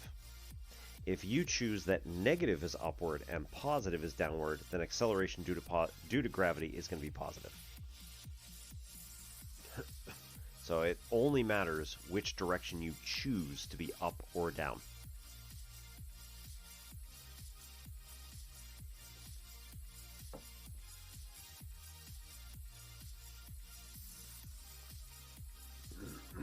Oh no.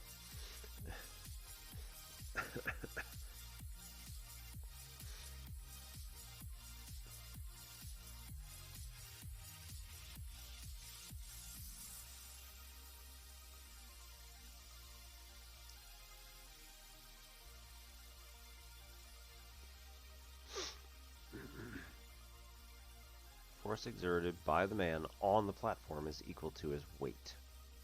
Speed of the man is what? Okay, so in this case, the acceleration should end up essentially canceling out because it depends on what you choose.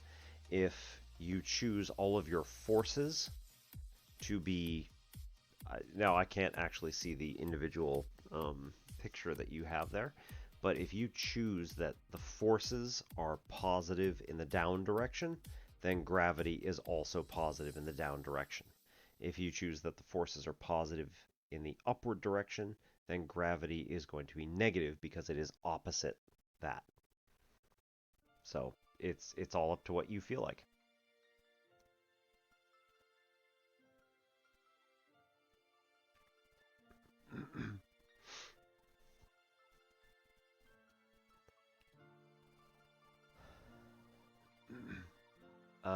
I mean, in theory, they should.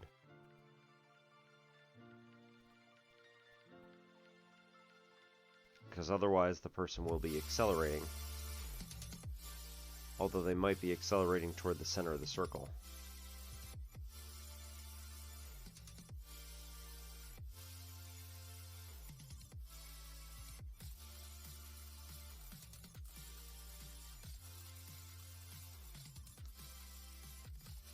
Just so I understand.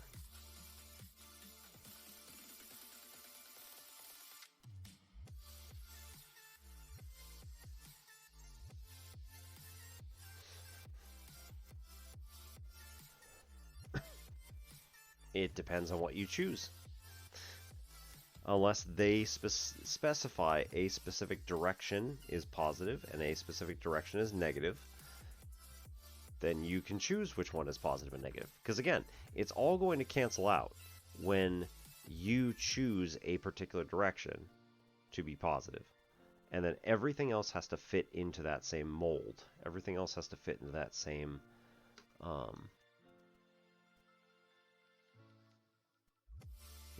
structure.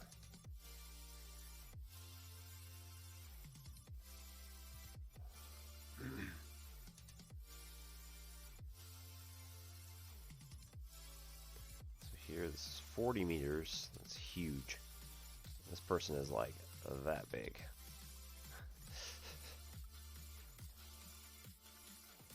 Mm-hmm.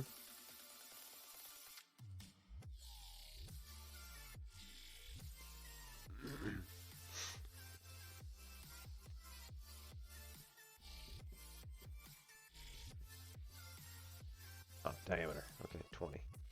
It's still a huge wheel.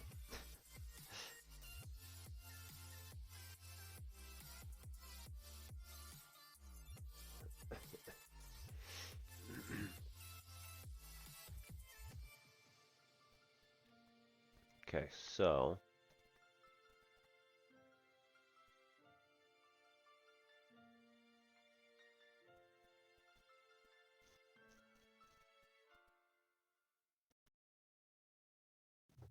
wheel rotates at such a speed that when the cage is at X, as shown, the force exerted by the man on the platform is equal to his weight.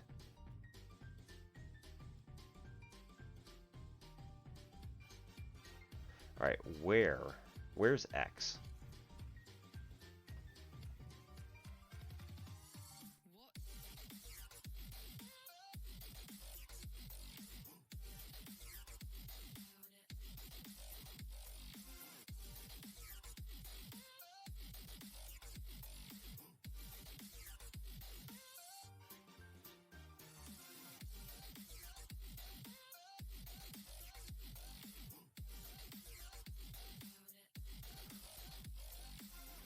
Is it at that particular location, or is it like rotated some? I don't think I understand the whole situation here. Okay, so this whole thing is kind of shifted down a bit.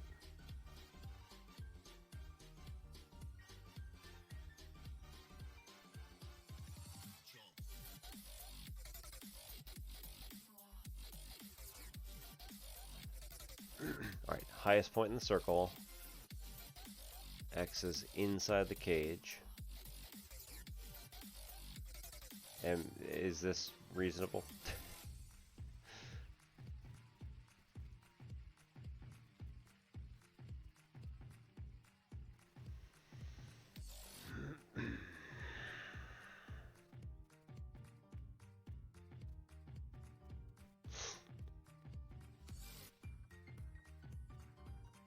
Right.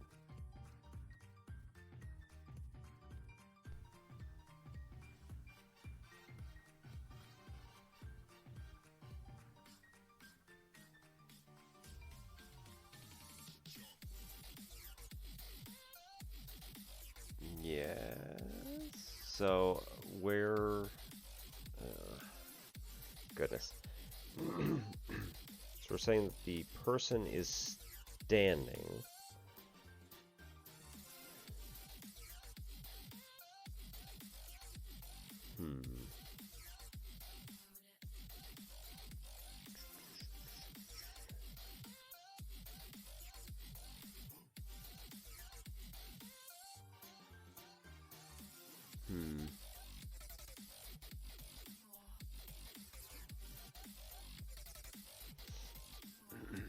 Yeah. Okay. So you've got your mg, which is going to be your just weight force, which always exists.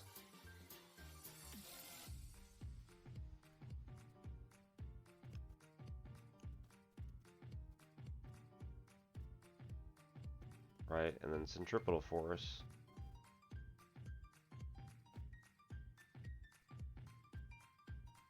How do you do that one?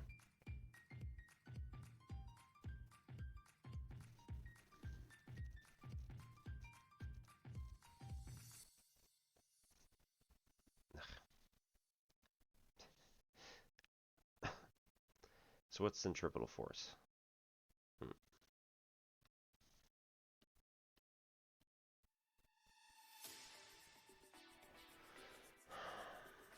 That's going to be the...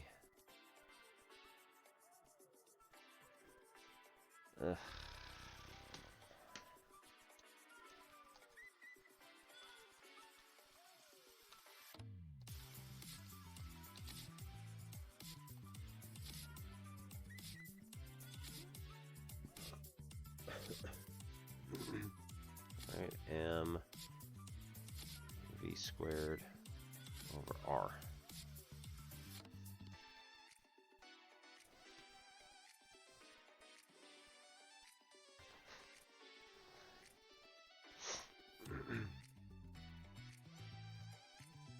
How fast is it rotating? Or we don't know. Is that the point?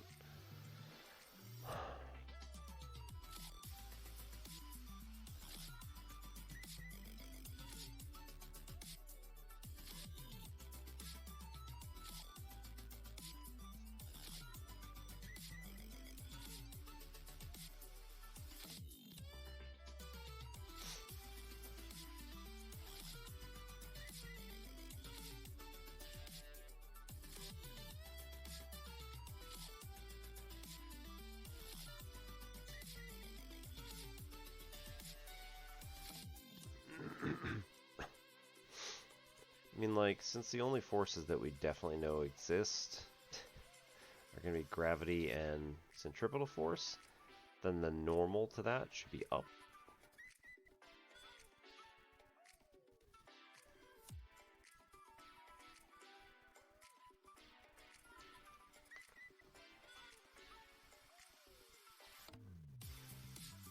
Should be opposites, so that it cancels out, but at the same time, don't know 100%.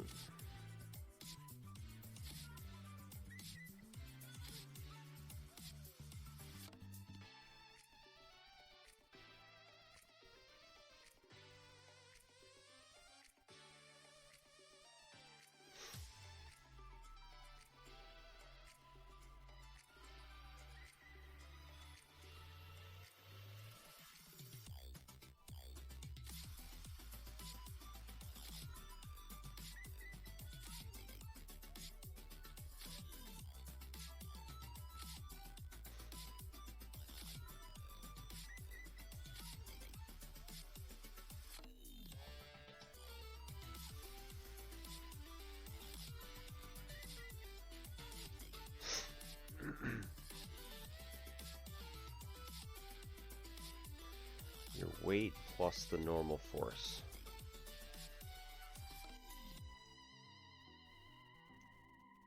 So it doesn't seem to have any bearing on it, which is also very confusing.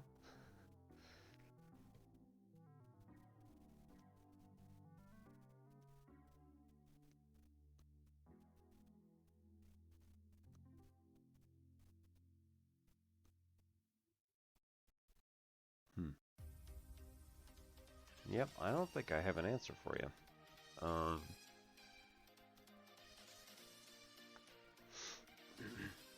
One more time.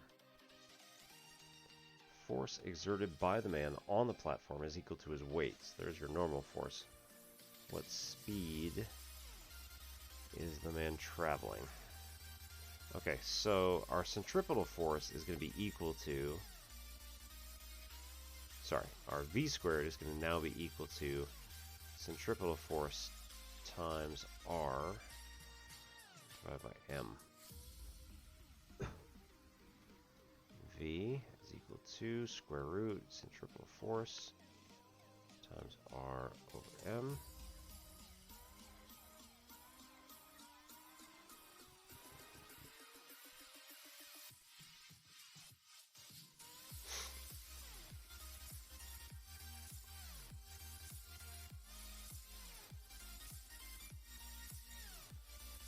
Probably.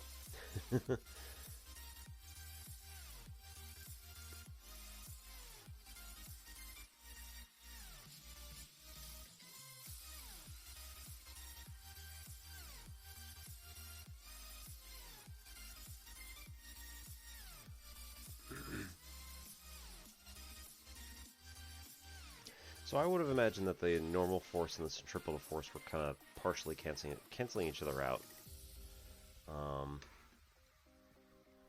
The normal force has to account for all of it, so the force of gravity and for the centripetal force, as far as I know.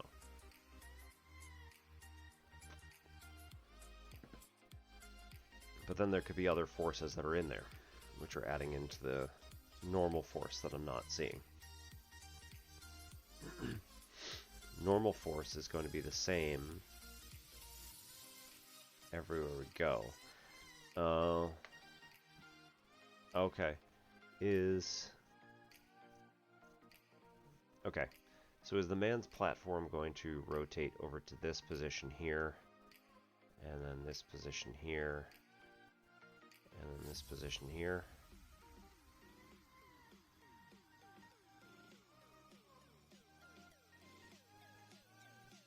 Okay, that was going to be my cue right there.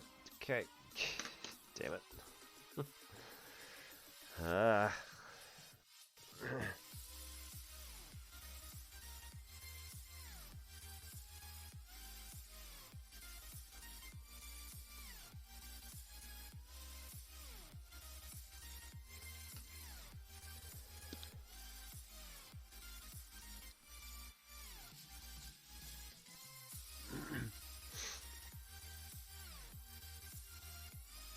So anyway, it seems like the platform is rotating around the circle, right? And the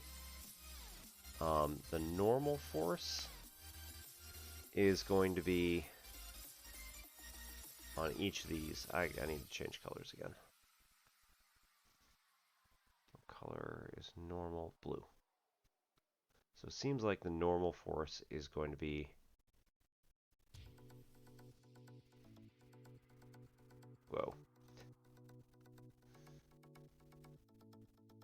just pushing against the platform.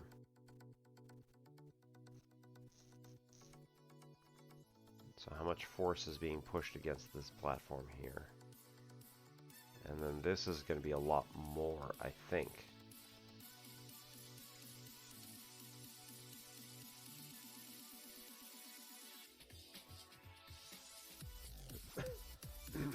Because now it's also like the weight of the man is now going to be increased due to the centripetal force and due to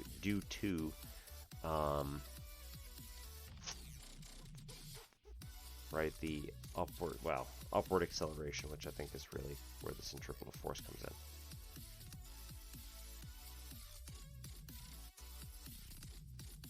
right? So this is going to be essentially the same, I think, everywhere we go.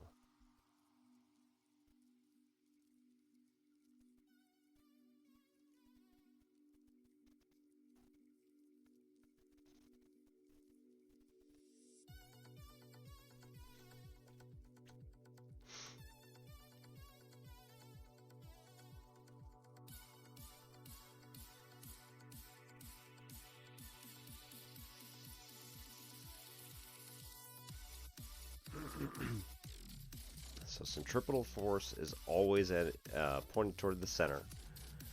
Our gravity is always going to be pointing downward.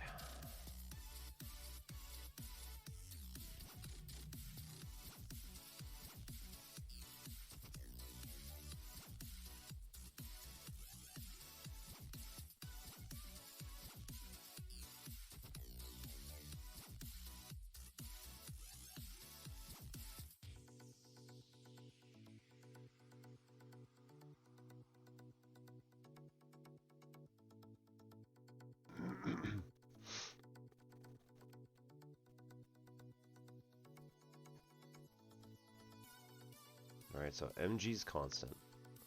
Our centripetal force is constant but changing direction every time, as long as none of the other stuff's changing. Right, radius is always the same, mass is always the same, and velocity is always the same. It's just, again, direction is changing.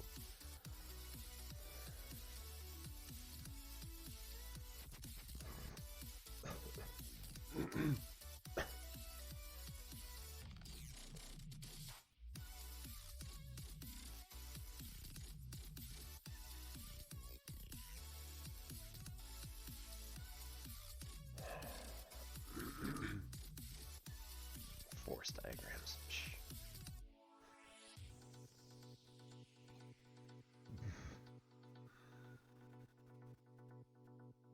Okay. Alright, I'm losing it. So, I think we gotta wrap this up.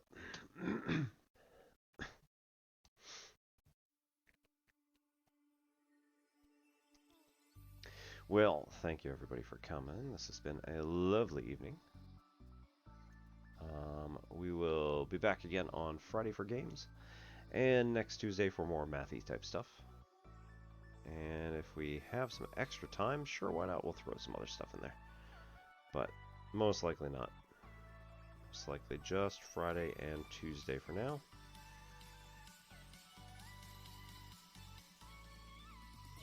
Okay.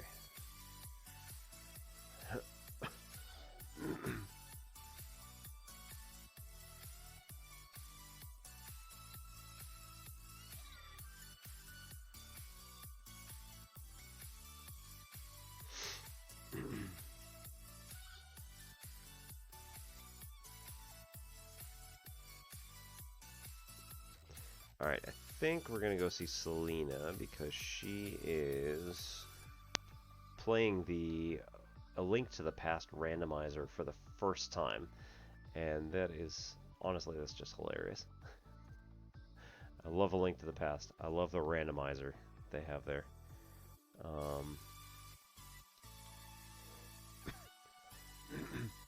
Says Super Metroid. That's a lie. Alrighty. So, thank you everybody for stopping in. Thank you, Bladeland, for having this last one here. Sorry, I'm just getting really tired. But at any rate, see you all later. This is Obi-Wan Pez for N Simplex Pachinko. Have a good night.